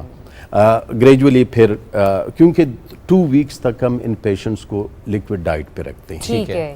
تو وہ جو لیکوڈ ڈائٹ ہوتا ہے وہ بھی ایسی ڈائٹ پہ ہم رکھتے ہیں کہ جس میں کہ کیلوریز منیمم ہو, جیسے گرین ٹی یا یخنی, مطلب پراپر ڈائٹ پلان کے ساتھ شیئر کیا جاتا ہے. جی بالکل. تو اس میں سر فیٹس ریموو بالکل نہیں کیے جاتے؟ بالکل, فیٹ کو ہم ٹچ ہی نہیں کرتے. اچھا, آپ سر تھوڑا سا یہ بھی بتائیے گا 2 چیزیں. ایک یہ کہ اس آپریشن کی ایوریج کاسٹ کیا آتی ہے, ٹائم کتنا لگتا ہے, اس کے بعد جو پوسٹ کیئر ہے وہ کتنی ہے, کتنے دن بعد آپ روٹین اپنی ریزیوم کرتے ہیں, اور کون نہیں کروا سکتا. اور سر ساتھ یہ بھی بتائیے گا کہ سرجری سے پہلے کتنی دیر تک آپ اسے میڈیکیشن پر رکھتے ہیں, اس کے بعد آپ سرجری کا ریکمنڈ کرتے ہیں؟ 2-3 امپورٹنٹ کویسچنز آپ نے پوچھے ہیں. ایک تو یہ ہے کہ کون سا پیشنٹ کینڈیڈیٹ ہے سرجری. بالکل ٹھیک ہے. ابھی سپوز آپ کا ویٹ تو 4 کلو بڑھ گیا, اینڈ یو آسک می کہ میرا no, you are not a candidate. اس کے ڈیفینیٹ کرائٹیریا ہے, اور the criteria is BMI, body mass index. ٹھیک ہے. That's a proportion of your body weight بالکل اینڈ یور ہائٹ. ایک بندہ ہوگا وہ 6 فٹ کا ہے, اس کا ویٹ 80 کلو ہے, تو بالکل ٹھیک ہے, وہ 80 کلو اس کے لیے نارمل ہے. ایک دوسرا بندہ ہے, اس کی ہائٹ جو ہے that is 5 feet 3 inch 4 inch, اور اس کا ویٹ 80 ہے. He is a candidate for bariatric surgery. تو BMI سے ہم منیمم BMI آپ کی 30 ہونی چاہیے. ٹھیک ہے. To be a candidate for bariatric surgery. ٹھیک ہے. اس میں پھر ہم دیکھتے ہیں کہ کوماربڈ جن پیشنٹس کو ہیں, suppose somebody has diabetes, uncontrolled diabetes ہے, ٹائپ 2 ڈائبٹیز جس کو ہم کہتے ہیں, جو کہ 40 ایئرس کے ارد گرد آپ کو شروع ہو جاتی ہیں. If somebody has uncontrolled diabetes, और वो इतना उसका वेट है, इतना मोटा है, उस पेशेंट के लिए उसकी BMI जो भी है, यानी अगर मोटा है तो ऑब्वियसली BMI तो उसकी ज़्यादा होगी, तो ही इज़ अ कैंडिडेट। फिर एक ऐसा बंदा है कि उसका वेट बहुत ज़्यादा नहीं है लेकिन मार्जिनल है, तो एशियन पॉपुलेशन के लिए जो करंट BMI क्राइटेरिया है दैट इज़ 27.5। ओके, हम छोटे कद के लोग हैं एशियन ज़्यादातर, तो हमारे लिए क्राइटेरिया 27.5 अगर BMI है तो you are a candidate for bariatric surgery. उसमें फिर ये है कि अगर बैरियाट्रिक सर्जरी में एक पेशेंट है जिसने कि सपोज आप कहते हैं कि कौन से पेशेंट हैं जो कॉस्ट की, सॉरी आपने बात की, कॉस्ट जो है ना इट वेरीज। ओके, इसमें चूंकि डिस्पोजेबल ज़्यादा लगते हैं तो डिस्पोजेबल्स की वजह से आजकल यू नो के, इसलिए मैंने एवरेज पूछा सर। ये एवरेज तकरीबन 6-7 लाख का खर्चा आता है। और टाइम कितना लगता है सर एक सर्जरी में? एक उसके बाद सर्जरी कितने में दिन बाद घंटा आप डेढ़ रिज्यूम करते हैं अपनी एक्टिविटीज? घंटा डेढ़ टाइम लगता है टोटल इसमें, and the transformation is unbelievable. और सर ये फुल ट्रांसफॉर्मेशन है ना, हम एनेस्थीसिया चाहते हैं कि जरा अपने व्यूअर्स के साथ भी डिस्कस करें, तब तक मैं और शुएब जो है जरा अपने व्यूअर्स को थोड़ा सा कायल करते हैं इस मैच अगर के आप हवाले या से। आपके टीम मेंबर पिक्चर्स हाँ, शेयर वो कर लें pictures जो है वो शर्मीन टीम के साथ। अच्छा, वो कह रहे हैं भेज चुके हैं। एज सून एज पॉसिबल अगर आप ये शेयर कर दें ताकि हम लोग इस पर, प्रोड्यूसर साहब जरा बताइएगा कि पिक्चर्स आपको मिली हैं?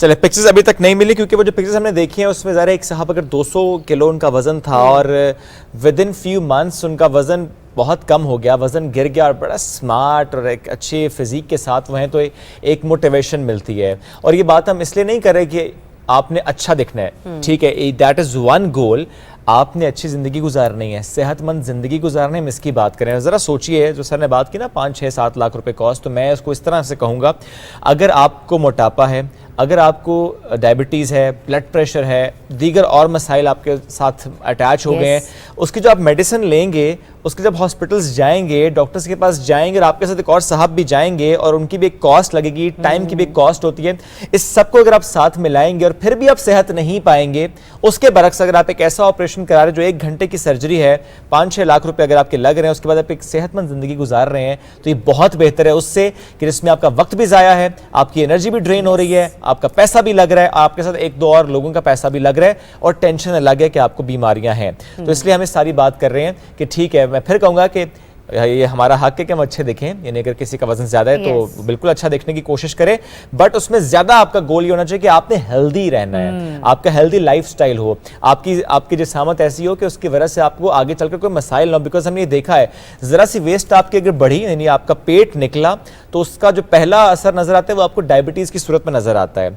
इसी तरह से ब्लड प्रेशर, यूरिक एसिड के इश्यूज हैं, आपकी बोन्स वीक हो जाती हैं, तो ये सारे मसाइल अटैच हैं आपके मोटापे से। इसीलिए जब भी आप किसी ऐसे शख्स को डॉक्टर के पास लेकर जाएंगे जिसका वजन ज्यादा है, चाहे कोई बीमारी और है, डॉक्टर कहेगा वजन आपका ज्यादा, जरा वजन कम करें। वजन कम करेंगे तो ऑटोमेटिकली आपके मसाइल कम हो जाएंगे। ये भी होता है कि इंसान के पास पैसा होता है लेकिन उसको समझ नहीं आ रहा होता कि वो उसका इस्तेमाल कहाँ पर करे और किस तरीके से जो है वो मैनेज करे चीज़ों को, और फिर शादियों के मामला जो हैं वो भी मसाइल की तरफ भी जो है वो जो है ना वो परेशानी का बायस बनते हैं। बट एनीवेज ये आई डोंट नो कि पिक्चर्स अभी तक क्यों नहीं मिल रही हैं, डॉक्टर साहब शायद आप शेयर नहीं कर सकें, बट एनीवेज इसी पर हम लोग मजीद कंटिन्यू करते हैं। कुछ लोगों में ये अप्रीहेंशंस होती हैं कि जी सर्जरी नहीं करा रहे हैं क्योंकि इसके बाद हम खाना नहीं खा सकेंगे। खाना ज़रूर खा सकते हैं लेकिन आपका रिजर्वायर छोटा हो जाता है, तो थोड़े से खाने के बाद आपका पेट भर जाता है। इसमें और डाइटिंग में that's the main difference. Dieting में तो आपका दिल चाह रहा है लेकिन आप हाथ रोक रहे हैं, यहाँ पे आपकी भूख ख़त्म हो जाती है। थोड़े से खाने के बाद when we are full we stop. तो इसमें मेन डिफरेंस यही है। टाइप्स जो हैं मैंने आपको बताई कि एक तो स्लीव गैस्ट्रेक्टमी है जिसमें इतने स्टमक को इतना छोटा करते हैं। बाकी जो ऑपरेशंस हैं उनको हम गैस्ट्रिक बाईपास ऑपरेशंस कहते हैं, यानी स्टमक को बाईपास करना। इसका जो नॉर्मल रूट है, जो पैसेज है फूड का, उसको हम डाइवर्ट करते हैं।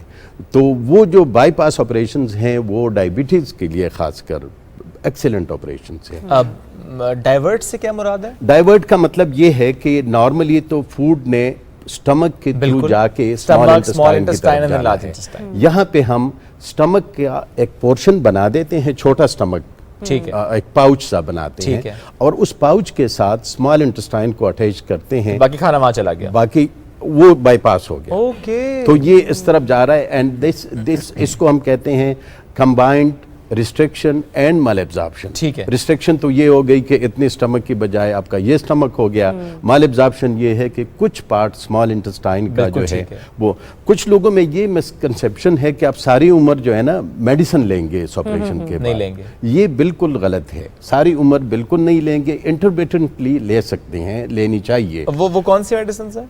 जो मेडिसिन लेते हैं, अच्छा, जो ऑलरेडी मेडिकेशंस पे, हाँ ऑलरेडी जो मेडिकेशंस पे हैं उनको तो खैर लेनी पड़ती है। ठीक है। जो जिन लोगों को चाहिए मेडिसिन, बाईपास ऑपरेशन में खासकर 2-3 महीने तक हम ये ओमेप्रोजोल या एसोमेप्रोजोल PPI जिसको कहते हैं, जो मैदे के लिए जलन के लिए आप यूज करते डॉक्टर हैं। साहब, ऑपरेशन के बाद एक जो पेशेंट है वो कितनी जल्दी मतलब सेहतयाब अपने होता काम है, को रिज्यूम कर सकता है? ये बेड पर रहने तक का जो मरहला है कितनी देर तक का है? ये अगर कल ऑपरेशन है तो आज हम पेशेंट को एडमिट करते हैं, कल सुबह अर्ली मॉर्निंग में, आज सुबह मैं एक ऑपरेट करके आ रहा हूँ तो अर्ली मॉर्निंग हम ऑपरेट करते हैं, नेक्स्ट डे 90% दे गो होम। अच्छा। एक आध कहेगा कि मैं एक दिन और रुकना चाहता हूँ। क्या आप तो वो घर से नाराज हो के आया हो? नहीं, मजे की बात यह है कि पेशेंट्स जो बाहर से आते हैं, मैं उन्हें कहता हूं आप 10 दिन की छुट्टी लेके आ जाएं। ठीक है। मिडिल ईस्ट से आते हैं, यूके, पाकिस्तान। अच्छा, आ रहे हैं? ये इसलिए आ रहे हैं कि पाकिस्तान में ऑपरेशन सस्ता है और अच्छा है? सस्ता, अच्छा और अपने मुल्क में भी है। ठीक है। और वैसे सर ये सॉरी टू इंटरप्ट, लेकिन क्या ये पाकिस्तान में अब कॉमन होता चला जा रहा है या you are the only one और वन ऑफ दोज जो कर रहे हैं? पाकिस्तान में कॉमन होता जा रहा है। अच्छा। मैं आपको बता दूं कि हम काफी तबलीग कर रहे हैं। ओके। मुल्तान से लेके सवात तक हमने वर्कशॉप्स किए हैं और regularly we are involved in it.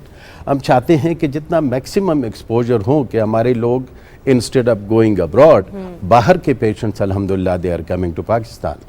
तो ये मेडिकल टूरिज्म के लिए it's a very good field के इसको एक्सप्लोर किया जाए। यहाँ पे एक सवाल ये भी है, अब जब आपके पास पेशेंट आते हैं तो उनमें आपको ज़्यादातर क्या इश्यूज़ के जो कॉमन फैक्टर होता है वो क्या होता है? आया कि एक बंदा बहुत ज़्यादा खाता है बचपन से इसलिए वो बहुत ज़्यादा वेट गेन कर चुके हैं, ये लोगों की ये कुछ जेनेटिक इश्यूज होते हैं, कुछ हार्मोनल इश्यूज भी होते हैं। Very important, very important. Patients कौन से ज़्यादा ऐसे? बैरियाट्रिक सर्जरी जो है ना, इट्स अ टीम वर्क। हम डायरेक्टली पेशेंट को सर्जरी नहीं ऑफर करते।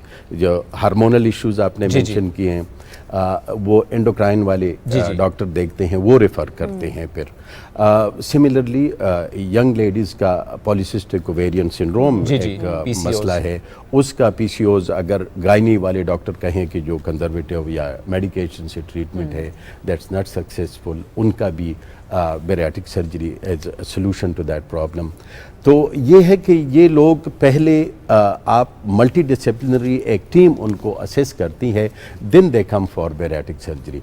हर बंदा, एज आई मेंशन्ड अर्लियर, कि हर बंदा इसके लिए क्वालिफाई नहीं करता। BMI will define that। Telephone पे रोज मेरे साथ लोग लगे रहते हैं कि डॉक्टर साहब मेरा इतना वजन है। मैं कहता हूं एक बार आप आ जाएं कि हम आपको देख लें, बिल्कुल ठीक है, फिजिकली देख लें कि आपके और कंडीशन के, आप क्या एनेस्थीसिया के लिए फिट हैं कि नहीं है, आपके कार्डियक इश्यूज इतने ज्यादा तो नहीं है कि एनेस्थेटिस्ट कहे कि इसको बेहोश करना ही दिया जाता है। सॉरी, फुल एनेस्थीसिया दिया जाता है। फुल एनेस्थीसिया दिया। लेप्रोस्कोपी जो भी आप करते हैं, लेप्रोस्कोपी में मसल रिलैक्सेंट्स की जरूरत होती है, तो वो बगैर फुल एनेस्थीसिया की नहीं हो सकती। ठीक है। आई थिंक पिक्चर्स भी हम तक पहुंच चुकी हैं, वो हम पिक्चर्स भी साथ साथ दिखाते हैं, फिर सर से कमेंट भी लेंगे उन स्पेसिफिक पेशेंट्स की, क्योंकि परमिशन से पिक्चर्स चलाई जा रही हैं ताकि हम जान भी पाएँ कि वज़न कितना था और कितना वक्त लगा इस ऑपरेशन के बाद, कब उनका वज़न गिरना शुरू हुआ और कितना गिरा। सर स्क्रीन पे हम दिखाते भी हैं और सर आप साथ इस पेशेंट से मुतल्लिक़ एक्सप्लेन भी कर दें। सर ये पेशेंट जो है, ये इनका वज़न था मेरे ख्याल में ही वाज 130 और 138 और 140 इस तरह कुछ था, but he lost 52 kgs in 7 months। 7 months। हाँ, सो ऑब्वियसली जब आया तो मुझे कहते हैं पहचाना, मैंने कहा सॉरी नहीं। आप खुद भी नहीं पहचाना? नहीं ना, बिलीव में उनकी इतनी, आप कैसे इस बंदे को पहचानेंगे? सर ये तो देखें, अब सर ये तो ज्यादती है ना, कोई से घर वाले नहीं पहचानेंगे उसको। Seriously? तो एक खातून थी, जी, जी। ग्लासगो से आई थी, पाकिस्तानी ओरिजिन की, तो उसकी मैंने शुरू के दिनों में हम सिर्फ स्लीव गैस्ट्रेक्टमी ही करते थे, तो वो जब आई तो मैंने कहा आपको तो मैंने नहीं पहचाना, कहते नहीं मैंने आपसे सर्जरी कराई है। तो मैंने अपोलोजाइज़ किया, आई एम सॉरी, ये वो कहती है नहीं मेरे घर वालों ने मुझे नहीं पहचाना, she was from Jhelum side, कहती है उन्होंने नहीं पहचाना। तो जबरदस्त सर, ये तो बड़ा ही जबरदस्त होते हैं ऐसा आपके मामला साथ। जो कि आप डिस्कस कर रहे थे। बहुत शुक्रिया सर, बहुत शुक्रिया साथ Thank you मौजूद so थे much. About this great initiative, I must say कि जाहिर है जिस पर आप लोग तबलीग आपने कहा बड़ा दुरुस्त आपने लफ्ज़ इस्तेमाल किया, सवात से लेके कराची तक मुख्तलिफ जगह पे सेमिनार्स करना, वर्कशॉप्स करना, लोगों को आगाही देना। चूँकि मैं फिर कहूँगा it's about your health, it's about your future, ताकि आप मुस्तकबिल में किसी बीमारी से ना लड़ें, इसके लिए पहले से अपने मोटापे पर काबू पाएं। और ये एक ऐसा प्रोसेस इसके लिए बाहर से लोग पाकिस्तान आके करवा रहे हैं, बिकॉज ये अवेलेबल है यहाँ पर और अच्छे लेवल पर हो रहा है। एक ब्रेक की तरफ बढ़ते हैं नाज़रीन, ब्रेक से वापस आएंगे एक और मौजू के साथ रहिए।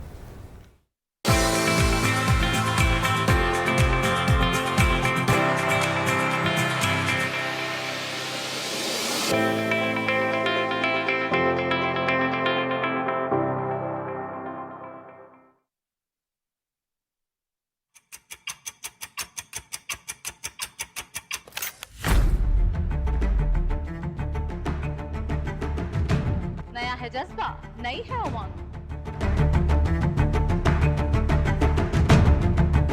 खबर के साथ उस पर हो इजहार ख्याल।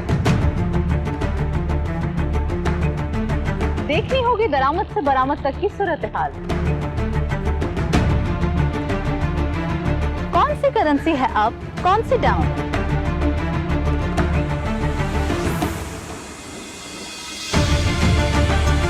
मुआशी खुदनिसारी कैसे हासिल की जाए? रखते हैं नजर रियल एस्टेट से लेकर कमोडिटीज के उतार चढ़ाव तक। बिजनेस की होगी बात माहिरीन के साथ।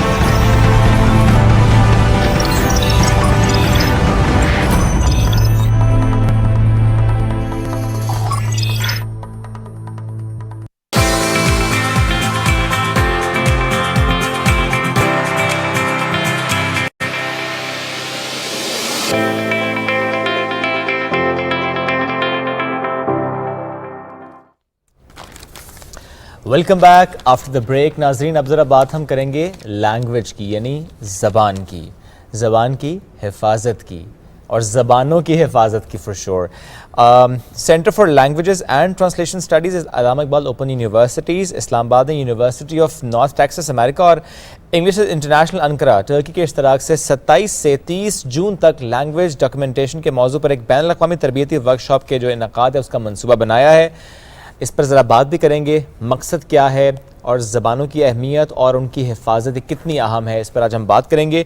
हमें ज्वाइन के director centre for languages and translation studies doctor Ghulam Ali Sahab ने। Sir welcome to the show, कैसे हैं आप? बहुत शुक्रिया सर, अल्हम्दुलिल्लाह मैं बिल्कुल ठीक हूँ। सर ये बताइएगा, ये जो अभी एक सेशन स्टार्ट होने जा रहा है और हम देख रहे हैं कि मुख्तलिफ ममालिक के ताउन जो है वो भी इससे हासिल है, पाकिस्तान में आपको कहाँ पर ये महसूस हो रहा है मौजूदा सूरत हाल में कि मकामी ज़बानों को ख़तरात हैं, इसमें इदारे इन्वॉल्व हैं, लाइक इन्वॉल्वमेंट एक तरह से कि उनकी तरजीहात में नहीं है, या फिर यूँ कह लीजिए कि माँ बाप उनका रोल नहीं है, या फिर इलाका जिसको कहते हैं ना कि हम सो कॉल यहाँ पर इंग्लिश को बहुत ज़्यादा तरजीह देना शुरू कर दिए, यहाँ तक कि लोग उर्दू बोलना भी बहुत कम कर दिए, तो मकामी ज़बान की तरफ जाना तो बहुत दूर की बात है। जी, ज़ुबान जो है बुनियादी तौर पे आज के इस दौर के अंदर इसकी अहमियत शायद पहले से बहुत ज़्यादा बढ़ गई है।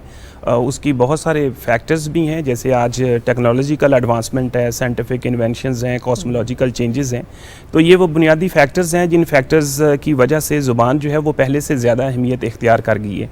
और उसमें एक चीज़ अगर हम देखें तो हमें पता चलता है कि जो हमारी इंटरनेशनल लैंग्वेजेस हैं और जिनमें सबसे बड़ी इंटरनेशनल लिंगुआ फ्रैंका जो है वो इंग्लिश है, तो उसका तेज़ी के साथ उसकी तरफ रुझान जो है, तो उसने इस रुझान ने जो हमारी ज़रूरत भी है आज के वक्त की, उस रुझान ने बहुत सारे जो मसाइल हैं उनको भी पैदा किए है। मिसाल के तौर पे जो हमारी अपनी ज़ुबानें हैं उनकी तरफ से हमारी तवज्जो जो है वो कम हुई और हमने मजबूरन उसकी तरफ जाना शुरू कर दिया है।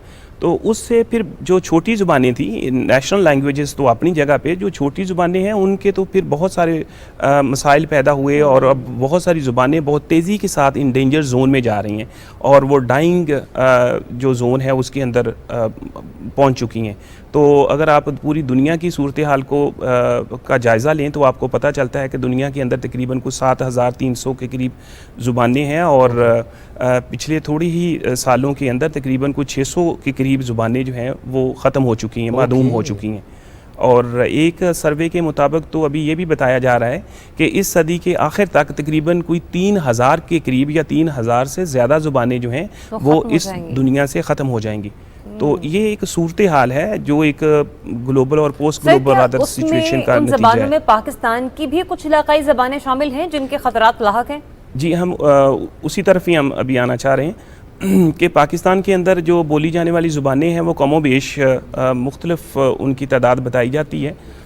ابھی ایک سروے کے مطابق پاکستان کے اندر بولی جانے والی زبانیں جو ہیں ان کی تعداد 80 کے قریب ہے. 80 پاکستان میں، اور ان میں 26 کے قریب ایسی زبانیں ہیں جو انڈینجر زون میں ہیں. 80 زبانوں میں سے 26 زبانیں ایسی ہیں جو ابھی مرنے کے قریب ہیں یا انڈینجر زون میں داخل ہو چکی ہیں. سر یہ لینگویج ہے، یعنی یہ ریجنل لینگویج ہے یا کوئی ڈائلیکٹ ہے؟ اصل میں being student of linguistics there is no difference between language and dialect. ٹھیک ہے. تو جس کا وہ ڈائلیکٹ ہوتا ہے وہ تو اس کو ڈائلیکٹ کبھی بھی نہیں مانتا ہے، وہ تو اس کے لیے تو زبان ہے. تو یہ ایک پولیٹیکل سٹیٹس ہوتا ہے جو پاورفل ہمیشہ جو ہے وہ کسی دوسری زبان کو مارجنلائز کرنے کے لیے دیتا ہے. تو ہم تو اس چیز پہ یقین نہیں رکھتے.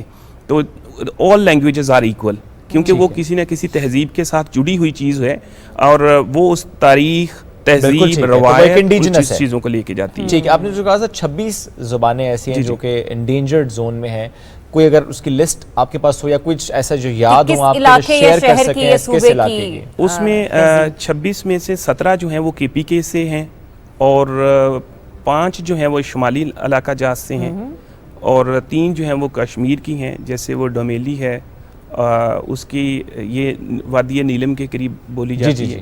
تو اس زبان کے سپیکرز کی تعداد تقریباً کوئی 500 کے قریب ہے. کسی بھی ایک زبان کے معدوم ہونے کا جو خطرہ ہے، جس طرح ہم نے ڈومیلی کا ذکر کیا، وہ کیوں ہے؟ اس میں سے کچھ فیکٹرز تو ہم نے ابھی ڈسکس کیے ہیں، جیسا کہ جو ٹیکنالوجیکل ایڈوانسمنٹ ہے، جو ٹیکنالوجی کی زبان ہے، جو سائنس کی زبان ہے، جو علم کی زبان ہے، اس زبان کی طرف جانا ہماری مجبوری ہے. نہیں، کیا لوگوں کی نقل مکانی کرنا بھی ایک فیکٹر ہے؟ یہ یقینی طور پہ ایک فیکٹر سمجھا جاتا ہے. پہلے ان فیکٹرز کو زیادہ توجہ دی جاتی تھی شاید. مثال کے طور پہ سب سے پہلا بڑا فیکٹر جو تھی، دوسرا فیکٹر جو تھا وہ ہماری جیسے ہم سمجھتے ہیں کہ قدرتی آفات ہیں، تیسری چیز جو تھی وہ نقل مکانی تھی. ٹھیک ہے. اب جو ہے وہ ٹیکنالوجی کا رول جو ہے وہ بہت زیادہ ہے، اور ٹیکنالوجی کے ساتھ اگر اس سے بھی بڑھ کے کسی فیکٹر کو اگر ڈسکس کیا جا سکتا ہے تو وہ بنیادی طور پہ آپ کی اکنامک سٹیٹس ہے کسی بھی زبان کا. اچھا. تو اکانومی کے ساتھ اس کی بڑی جڑت ہے. آپ دیکھیں گے کہ جس زبان کا اکانومی کے ساتھ جتنا گہرا رشتہ ہے اتنی اس کی طاقت ہے، اتنی مضبوط ہے، اتنی وہ مضبوط ہے. لیکن اس میں ہم یہ درست سمجھ رہے ہیں کہ جب ایک زبان معدوم ہو رہی ہے تو وہ صرف زبان معدوم نہیں ہو رہی، وہ کلچر بھی ختم ہو رہے ہیں. جی. وہاں کی ٹریڈیشنز، وہاں کے ویلیوز، وہاں کا لائف سٹائل سب ختم ہو رہے ہیں. آج کی تو سر جو سوشولوجیکل تھیریز ہیں جتنی بھی اور کلچرل تھیری ہیں، وہ تو یہی آرگو کرتی ہیں کہ there is no difference between language and culture and culture and language. فرق ہی کوئی نہیں ہے. اس کا مطلب یہ ہوا سر کہ اف ایم ناٹ رانگ، چونکہ جب ہم انڈیجنس کلچرز کی بات کرتے ہیں تو ایک ایگزامپل بڑی پیاری ہمارے پاس کیلاش کی ہے، بیکاز کیلاش کا کلچر پاکستان میں چترال کے علاوہ کسی دنیا کے اور حصے میں ہے ہی نہیں، یہیں پر ہے. باہر بھی جائیں گے تو ظاہر وہ ان کا لباس بدل جاتا ہے، زبان بدل جاتی ہے. اور اس کے حوالے سے بھی کہا جاتا ہے کہ ہر سال کم ہوتے چلے جا رہے ہیں جو کیلاش میں بسنے والے ہیں. اس کا مطلب یہ ہو کہ وہ کلچر ختم ہوتا چلا جا رہا ہے، وہ زبان ختم ہوتی چلی جا رہی ہے. اس پر بھی کچھ کام کیا سر، وہاں کی زبان پر بھی؟ ابھی ہم یہ جس کانفرنس کے سلسلہ میں ابھی آپ نے کویسچن پوچھا تھا، تو یہ پورا پس منظر ہے پاکستانی زبانوں کے حوالے سے، اور پاکستانی زبانوں کی جو صورتحال ہے جو انڈینجر زون میں جا چکی ہیں. تو ان چیزوں کو مد نظر رکھتے ہوئے یہ ہمارا جو سینٹر ہے، centre for languages and translation studies Allama Iqbal open university, اس نے ایک کوشش کی ہے کہ ہم ایسا کریں کہ پاکستان کے اندر ایسی زبانیں جو انڈینجر زون میں جا رہی ہیں یا جا چکی ہیں، ان کو کس طریقے سے ریویٹلائز کیا جا سکتا ہے، ان کو کیسے ریسٹور کیا جا سکتا ہے. سکتا ہے. سر کیا ٹرینرز ہائر کیے جائیں گے؟ آپ لوگوں کے پارٹیسپینٹس کون ہوں گے اس سیشن میں؟ اس کے لیے پاکستان کی جو لیڈنگ ٹیمز ہیں ان میں ایک ٹیم جو یونیورسٹی آف نارتھ ٹیکسس سے آ رہی ہے، پروفیسر ڈاکٹر صدف منشی ہیں اس ٹیم کی لیڈ جو ہیں، ان کے ساتھ امریکن جو ہیں وہ آ رہے ہیں جو بہت دیر سے ان لینگویج ڈاکومنٹیشن کے اوپر کام کر رہے ہیں. تو ہم نے ان کے ساتھ کولیبریٹ کیا ہے کہ پاکستان میں آئیں اور پاکستان میں آ کے ہمارے لوگوں کو ٹرین کریں اور ڈفرینٹ پروجیکٹس جو ہیں وہ بنانا سکھائیں، تاکہ ہم اپنی زبانوں کے اوپر آج کی جو ٹولز اینڈ ٹیکنالوجیز ہیں ان کو استعمال کریں اور اپنی زبانوں کو کسی طریقے سے ریسٹوریشن کی طرف لے کے جا سکیں. ڈاکٹر صاحب ایسے میں جو یہ تو وہ زبانیں ہیں جن کا ہم نے ذکر کیا، جن میں سے بہت سی زبانیں ہم نے کہا 3000 کے قریب ہیں جو ختم ہونے جا رہی ہیں. پاکستان سمیت دنیا بھر میں اس وقت مقبول ترین زبانیں جو ہیں وہ کون سی ہیں جن پر ہم لوگ بات کرتے ہیں کہ ٹیکنالوجی پوائنٹ آف ویو سے بھی بہت زیادہ کچھ ممالک جو ہیں وہ ترقی کر رہے ہیں، تو وہاں پر سب سے زیادہ یا پھر وہ لوگ جو وہاں پر بستے ہیں اس خطے میں دوسرے خطوں کے لیے بھی اس زبان کا استعمال ذرا زیادہ کرتے ہو؟ دیکھیں، ایک چیز بہت امپورٹنٹ ہے جو سمجھ لینی چاہیے ہمیں، کہ زبان کا طاقت کے ساتھ جو ہے وہ ایک بہت ہی گہرا رشتہ ہے. تو ہمیشہ زبان وہی سمجھی جاتی ہے یا لوگ سمجھنا چاہتے ہیں یا پڑھنا چاہتے ہیں جو طاقت کی زبان ہے. یہی شروع سے یہی طریقہ کار رہا ہے. ایک وقت میں جو اکنامک امپاورمنٹ دیتی ہے، obviously اکنامک پاور جو ہے جس کے پاس، دیٹ از the reason کہ پھر وہ انگریزی ہو، وہ چائنیز ہو، کچھ ایسی زبانیں ہوں جن کو سیکھنا اس لیے بھی لازم ہوتا چلا جا رہا ہے کہ اکنامک امپاورمنٹ آئے گی، اور اسی لیے لوگ وہ سیکھ رہے ہیں اور اپنی زبان سے دور ہوتے چلے جا رہے ہیں. جیسے ہسٹوریکلی اگر دیکھا جائے تو ہمارے پاس عربک ایک وقت تھا کہ ایک لمبا عرصہ اس نے حکومت کی. پھر اس کے بعد آپ مغل امپائر کو دیکھیں جس نے پرشین کو ایک لمبے عرصے تک استعمال کیا. ایون کہ جب سب کانٹیننٹ کے اندر کالونائزیشن کا پروسیس ہو رہا تھا تو اس میں جو مغل آفیسز سے رابطے کی زبان تھی انگریزوں کے لیے بھی، تو انگریز بھی پرشین میں خط لکھا کرتے تھے اور پرمیشنز لیا کرتے تھے کوسٹل ایریاز تک اپنی رسائی کے لیے. ایسا بدلہ لے کے گئے ہیں سر، پھر وہ انگریزی پہ لگا گئے ہیں. تو انگریزی جو ہے وہ بہرحال ایک انٹرنیشنل لینگویج ہے، لیکن میں ادھر ایک فورم ہے آپ نے جو مجھے پرووائڈ کی ہے، اس کے توسط سے میں یہ کہنا چاہوں گا کہ انگلش جو ہے اس کے بغیر شاید اب ہمارا گزارا نہ ہو، لیکن it should not be used at the cost of my own languages. Yes. میری اپنی قومی زبان اور میری پاکستانی زبانوں کے کمپرومائز کے اوپر اس کو قطعاً استعمال نہیں کیا جانا چاہیے. رائٹ، بالکل ٹھیک ہے. دیٹ از سم تھنگ جس کی وجہ سے آپ لوگ یہ ورک شاپ کا انعقاد بھی کر رہے ہیں، اور جو بھی پاکستان میں 26 لینگویج سر نے کہا کہ اس پر کام انشاءاللہ ہوگا، تو ہم کوشش کریں گے کہ آگے آنے والے پروگرامز میں اس سیشن پر بھی بات کریں کہ سیشن جب ہوا تو اس کے بعد کیا فریم ورک ڈیوائز ہوا. Sir thank you very much for joining us today on this topic. اور واقعی وہ ڈومیلی ہو، وہ چترال ہو، وہ علاقے جہاں پر زبان اب خطرے کا شکار ہے، وہاں کی حفاظت ہم سب کا فرض ہے. ایک چھوٹی سی بریک، واپس آئیں گے، ساتھ رہیے.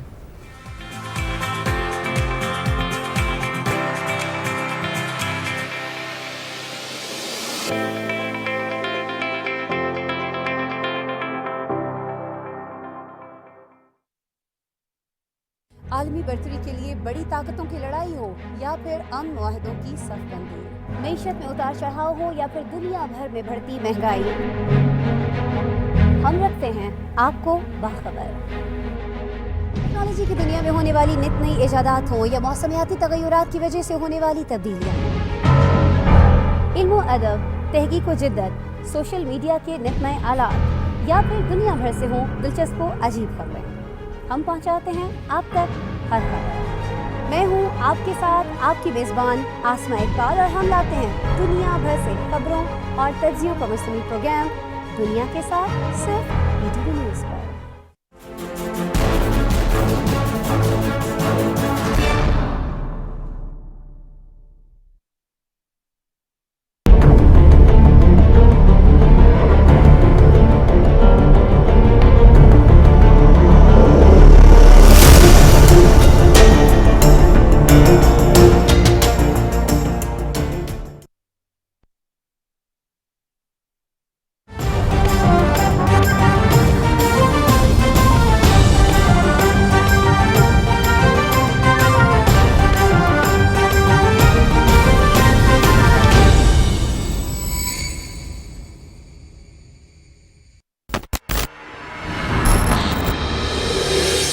हम वो कौम है जो हमेशा अपने वादों की पासदारी करती है। उस्मानी, जिस दिन अपने घुटने टेकेंगे उस दिन मैं तुम्हें याद दिलाऊंगा। तहसीन पाशा को अगवा किया है तो मालूमात पहुंची होंगी उन तक। तहसीन पाशा को ले आओ, ले जाओ अपने मालिक को। आपकी क्या ख्वाहिशात हैं बताइए। एक ही गुजारिश है, कुद्स में मुट्ठी भर जमीन बेच दें हमें। जब तक हम जिंदा हैं ये रियासत कभी कायम नहीं होगी। वापस जाओ मुराद अफंदी। कैदियों के बारे में सिफारत खाने को ये इख्तियार हासिल है। ये है उन लोगों की हस्तियात। चाहो जो कर लो, एक लफ्ज नहीं कहूंगा मैं। दूर हो जाओ हमारी नजर से। हम आपसे माफी की भीख मांगने आए। कमालुद्दीन को गोली मारी है क्योंकि हम चाहते हैं उन्हें। सिर्फ आप ही नहीं, कमालुद्दीन पाशा भी हमारी सजा के हकदार है। कमालुद्दीन को माफ कर दीजिए, कोई कसूर है। आप और कमालुद्दीन सजा के समझ से नहीं बच पाएंगे।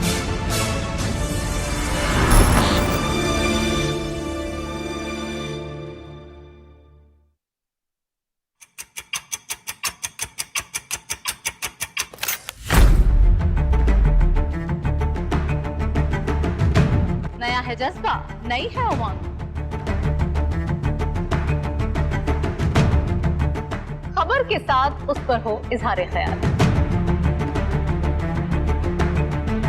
देखनी होगी दरामद से बरामद तक की सूरत हाल। कौन सी करेंसी है अप, कौन सी डाउन?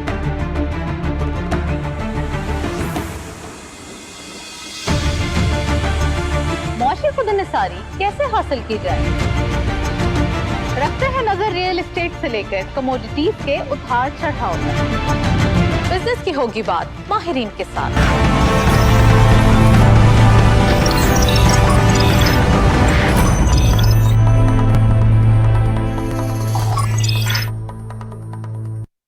फूलों का देश पेशावर और तहजीब व तमद्दुन की खुशबू से मुअत्तर गुलाब खैल का रबाब, जब ये दोनों महकते हैं तो खुशबू की तरह पाकिस्तान के कोने कोने में बिखर जाते हैं।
Welcome back Nasir. ब्रेक के बाद आपको एक बार फिर से खुशामदीद कहते हैं। और ब्रेक के बाद एक ऐसी स्टोरी आपके साथ डिस्कस करेंगे कि जिसने अपने खावंद को खोने के बाद एक बड़ी यंग एज में हम कह सकते हैं कि अमूमन ख़वातीन जो होती हैं वो परेशानी का शिकार हो जाती हैं। लोग तरह तरह की बातें भी करते हैं, फिर ये इस तरह के जुमले भी सुनने को मिलते हैं कि यू सो यंग और अभी ये मामला हो गया है, क्या करना है ज़िंदगी में, क्या नहीं करना।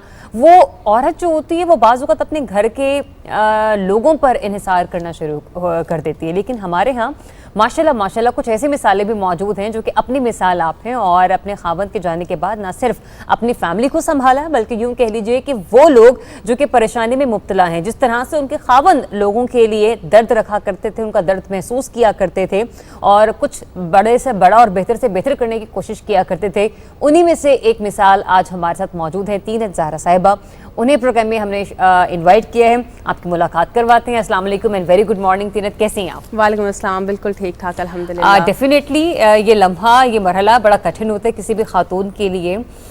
शौहर एक ऐसी आपके साथ अल्लाह ताला ने एक रहमत दी होती है, चाहे वो जवानी हो या फिर बुढ़ापा हो, हमेशा आपके लिए एक बेहतरीन जीवन साथी रहता है, एक बड़ा बेहतर मददगार साबित होता है। यंग एज में हस्बैंड को खो देना लेकिन फिर उन्हीं के अक़दार पर अमल करना, ये कुछ जर्नी थोड़ी सी शेयर कीजिएगा हमारे साथ। यकीनन मुश्किल था उस टाइम पे बहुत। 5 साल शादी के रहे और उसके बाद ये इतना एक अनएक्सपेक्टेड सा हादसा, लेकिन कुछ चीज़ें अल्लाह ताला ने ना हमारे लिए लिखी होती हैं और मैं बड़ा ब्लेस्ड फील करती हूँ कि मेरे लिए अल्लाह ताला ने जो लिखा था वो मुझे समझ में भी आया, क्योंकि मुदब्बिर की अपनी पर्सनैलिटी ऐसी थी, वो ख़ुद मेरे लिए इंस्पिरेशन है और हमदर्दी, खुलूस, मोहब्बत का एक समंदर जो उनके दिल में ठाठे मारता था ना, उसका एक साहिल मेरे हवाले करके। तो मैं ब्लेस फील करती हूँ इस हवाले से, क्योंकि ऑलरेडी जैसे मैं स्ट्रीट चिल्ड्रन पे काम कर रही हूँ, उसकी भी एक मेन वजह ये है कि मैंने देखा कि जितने भी प्रॉब्लम्स हमारे माशरे में हैं, मैंने एक दिन नोट किया जब मैं इद्दत में ही थी उसी टाइम के क्या क्या प्रॉब्लम्स हैं। मुझे समझ आ गई थी कि मैंने इस कॉज के लिए काम करना है, लेकिन मैंने उसका यही निचोड़ निकाला कि एजुकेशन जो है वो हर चीज़ का हल है, हर चीज़ का। और दूसरा, मैं ना बच्चों के साथ अटैच होना चाहती थी, तो ये मैंने फिर स्टेप लिया। अभी मैं इद्दत में ही थी तो बल्कि कई बार ये वाली बात सुनी और यही बात मेरी मोटिवेशन बनी। मैंने कई बार अपने फ्रेंड्स में या कहीं पे मैं बैठी होती तो मैं बात ज़रूर एक बार बताती हूँ, क्योंकि ये बात मेरी मोटिवेशन बनी कि इद्दत के दौरान मैंने कई बार सुना कि औलाद हो जाती, नस्ल रह जाती, वो मुदब्बिर जो चला गया उसका नाम रह जाता। तो उस टाइम तो मुझे समटाइम्स ऐसे भी फील होता था कि शायद कोई जैसे गुनाहगार हूँ, लेकिन बहुत जल्दी रियलाइज़ हो गया, क्योंकि अल्लाह ताला की जो कुर्बत हासिल हो जाए ना तो आपको फिर जल्दी समझ में आने लग जाती हैं चीज़ें।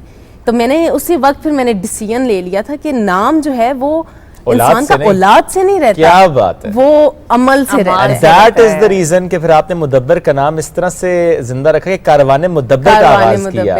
और मुदब्बिर असल में खुद भी नाम के पीछे एक ये लॉजिक भी है कि मुदब्बिर खुद भी कहते होते थे, मुझे अक्सर यानी कोई प्रॉब्लम हो जाता था ना अगर, तो वो कहते थे मेरा नाम क्या है, ये मुदब्बिर। मुदब्बिर का मतलब है हल निकालने वाला, तदबीर करने वाला। हाँ, तो वो जब कारवाने मुदब्बिर बना तो मुझे एक वो बहुत खुशी हुई कि ये ऐसे लोगों का कारवान है जो कि हल निकालेंगे। तीनत, आपके हस्बैंड के होते हुए आपने कारवाने मुदब्बिर का आप लोगों ने मिलकर आगाज किया था, ये शौहर के चले जाने के बाद आपने ये सारा सब कुछ स्टार्ट किया? मुदब्बिर के होते हुए ऐसी कोई चीज़ नहीं थी माइंड में, मतलब शायद वो अभी मैं उस टाइम को सोचती हूँ तो वो एक ट्रेनिंग ज़रूर हो रही थी मेरी। मैं मुदब्बिर को देखती थी उनकी डेली लाइफ में कि वो लोगों के साथ कैसे खलूस से रह रहे हैं और हमदर्दी करते हैं, मदद करते हैं। कई चीज़ें मैंने मुदब्बिर के साथ उस टाइम पीरियड में सीखी, लेकिन कारवाने मुदब्बिर का आगाज जो है वो उनके जाने के बाद में। सोशल वर्क उससे पहले नहीं था? सोशल वर्क नहीं था उससे पहले। मैंने if I am not wrong, तो जो आपने खूबसूरती से एक्सप्लेन किया ना कि एक जुमला जो सुनने को मिला कि नस्ल रह जाती है, औलाद हो जाती, तो दैट इज समथिंग जिसने मोटिवेट किया कि अगर यही बात है कि नाम ही जिंदा रखना है तो फिर औलाद से नहीं रखना, बिल्कुल, और फिर इस कारवां से करना। आज जो है मैं इस बारे में जब सोचती हूँ एक और चीज़ कि अगर मेरी औलाद होती, एक भी होती, तो ये जो जिन बच्चों के साथ मैं इनको पढ़ा रही हूँ, और तो मुझे लगता है कि कहीं ना कहीं एक डिफरेंस ज़रूर रह जाता इन बच्चों में। नेचुरल चीज़ है ना कि इंसान अपनी सगी औलाद में और दूसरे बच्चों में एक थोड़ा बहुत फर्क आ जाता है। हाँ। तो मैं अब मुझे समझ आती है अल्लाह ताला की मर्जियाँ के हिकमत अल्लाह की, अल्लाह ही जाने। बिल्कुल ऐसी है कि अब वो बच्चे जिस तरह मैं उनके साथ अटैच हूँ ना, मुझे बिल्कुल भी ऐसा नहीं लगता कि मेरी औलाद। आप ये देखें कि अल्लाह ताला ने उन बच्चों के लिए सबब कैसे बनाया कि आप पे वो हालात डाले गए कि फिर आपने उनकी मदद के लिए स्टेप्स लिए। थोड़ा सा मैं जानना चाहूँगा, 2020 में उनकी वफ़ात हुई, उनका इंतकाल हुआ, और उसके बाद अभी 2 साल गुजरे हैं और ज़रा कोविड टाइम्स में हम लोग रहे।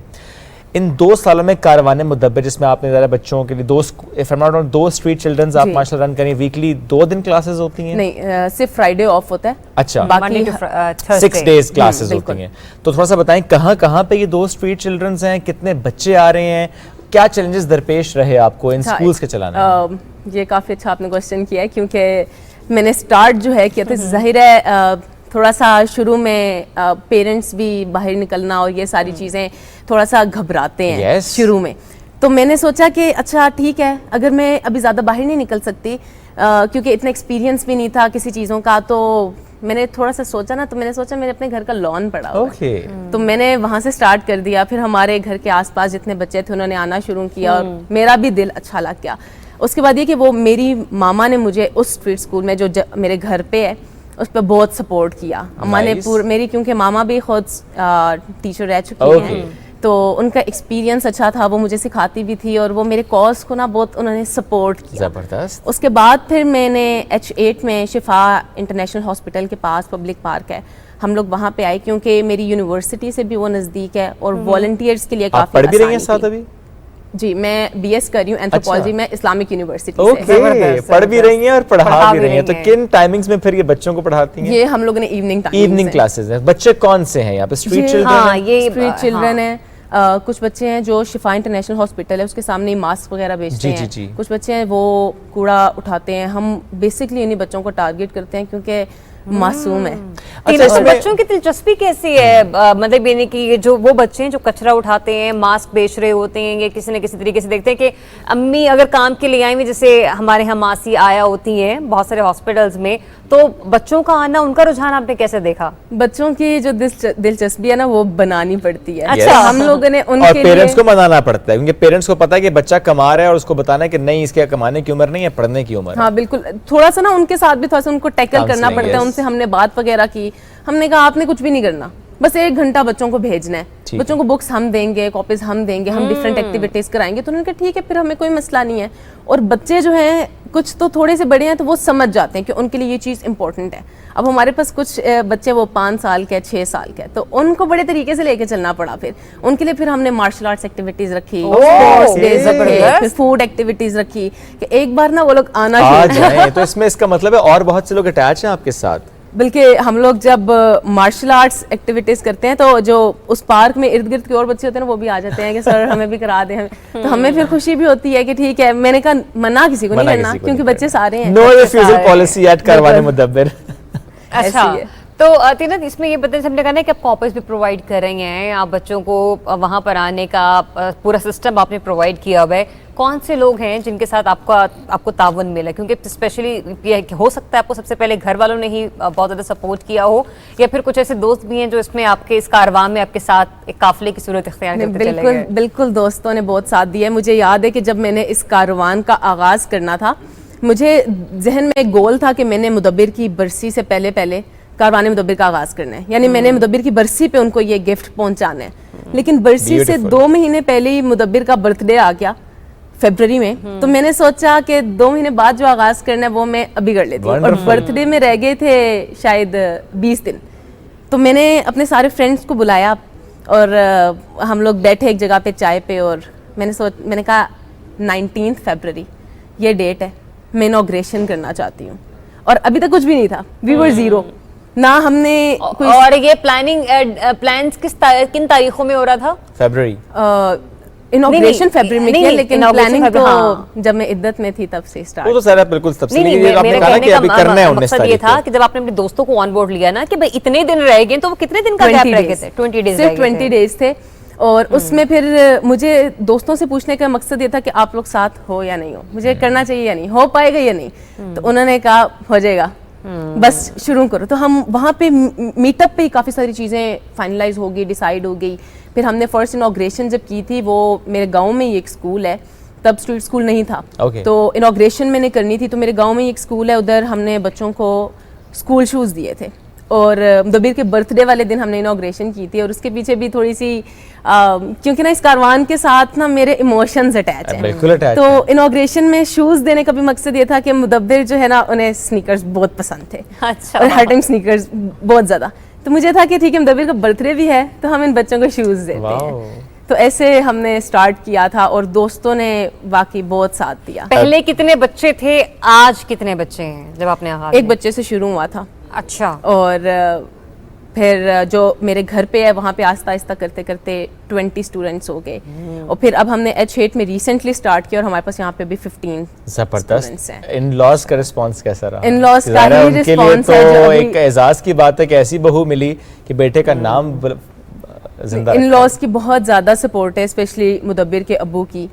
مدبر کے ابو اور میرے پاپا کی سپورٹ کی وجہ سے ابھی تک میں اتنا زیادہ چل پا رہی ہوں. کیونکہ بہت ساری چیزیں ہوتی ہیں, باہر نکلنا ہی پڑتا ہے, لوگوں سے ملنا بھی پڑتا ہے, تھوڑا سا ظاہر ہے پیرنٹس فکر مند بھی ہوتے ہیں. تو انہوں نے ہر لحاظ سے سپورٹ کیا, یعنی فائنینشلی سپورٹ کیا انہوں نے.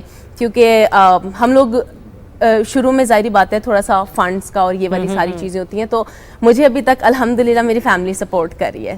ان لاز بہت سپورٹ کر رہے ہیں, مدبر کی سسٹرز اور ہر, تو یہ ایک میرے لیے کافی میں بلیسڈ فیل. چلیں زبردست تینت, وقت کم, لیکن میں چاہوں گا ضرور آخر میں کوئی ایک جملہ آپ کہنا چاہتی ہوں کسی کو, اور اگر اس کو جس کے نام پہ کارواں ہے تو ضرور. میں نے کچھ لکھا تھا مدبر کے لیے. پلیز سے دیٹ. میں اپنی ایک الگ دنیا بناؤں گی, اس میں تیری یادوں کو سجاؤں گی, پھر ایک چھوٹا سا دیا جلاؤں گی, روشنی میں اس کی پھر چلتی چلی جاؤں گی. نہ خوف ہوگا اندھیروں کا, نہ اندھے گنگے بہروں کا, میں اپنی ہی منزل کی جانب بس بڑھتی چلی جاؤں گی. دشوار ہوں گے سب راستے, جیسے کٹھن ہیں یہ مسافتیں, مگر پرچھائی ہوں میں تیری, یہ میں دنیا کو بتلاؤں گی. چاند ہے تو, میں نے یہ کہا تھا تجھ سے, جواباً کہا تھا تو نے کہ نہیں آسماں ہوں میں. روشن کروں گی یہ جہاں میں تیرے ہی نام سے, میں تیرا ہی ستارہ ہوں, ہمت تو کر دکھاؤں گی. انسان کے پاس کچھ ہو نہ ہو پر آسماں تو رہتا ہے, عمل سے اپنے میں یہ بات دنیا کو بتلاؤں گی. ملوں گی آخر اس جہاں میں تجھ سے میرے پیارے مدبر, میں موت کو جس لمحے گلے سے اپنے لگاؤں گی. بیوٹیفل. محبت کی ایک ایسی مثال ہیں آپ تینت کہ آپ یقین کریں کہ اتنا اچھا لگا آپ سے مل کے. ویری پازیٹیو ماشاءاللہ, ویری پازیٹیو, اور خوبصورتی کے ساتھ آپ اس کارواں کو لے کر چل رہی ہیں. اور اللہ کرے کہ جو ایک بچے سے شروع ہوا 20-25 بچے, جس طرح سے بچے بڑھتے چلے گئے, اور ابھی ماشاءاللہ آپ اسٹریٹ چلڈرن کا جس طرح سے خیال رکھ رہی ہیں, جس طرح سے ان کو پیار اور محبت بانٹ رہی ہیں, اور سوچتی ہیں چھوٹی سے چھوٹی بات بھی کہ اگر مدبر کو سنیکرز پسند ہے تو بچوں کو بھی سنیکرز ہی گفٹ کرنے ہیں. یہ چھوٹی چھوٹی سی کوشش, بہت ہی پیاری کوشش. اللہ اس میں آپ کو بہت کامیاب کرے. مدبر کا نام ہمیشہ رہے, کیونکہ ظاہر ہے آپ نے ان کے لیے کیا ہے, محبت کے لیے کیا ہے, ان بچوں کے لیے کیا. بہت شکریہ ونس اگین. خوش رہیے, خوش رہیے. اور آپ کے پیرنٹس کو اور ان لاز کو بھی ہم ضرور داد دیں گے جو اتنا سپورٹ کر رہے ہیں. سپورٹ کرنا چاہیے اس کاز کے لیے. ناظرین, وقت اور ایسے میں والدین کے ساتھ ساتھ میں ان لاز کے بارے میں تو ضرور ہی کہنا چاہوں گی, کیونکہ ہم یہاں پہ دیکھتے ہیں ہمارے معاشرے میں خواتین کو, بچیوں کو, بہنوں کو بہت پریشانی کا سامنا عموماً اپنے سسرال سے رہتا ہے, لیکن کچھ اس طرح کے ایگزامپلز بھی موجود ہیں جو کہ ہمارے سوسائٹی میں پازیٹیوٹی کو آگے لے کر چل رہے ہیں, اور ایسی کی ایک مثال ہمارے سامنے بیٹھی ہے. اپنا بہت سا خیال رکھیے, ہمیں اجازت دیجیے. اللہ حافظ.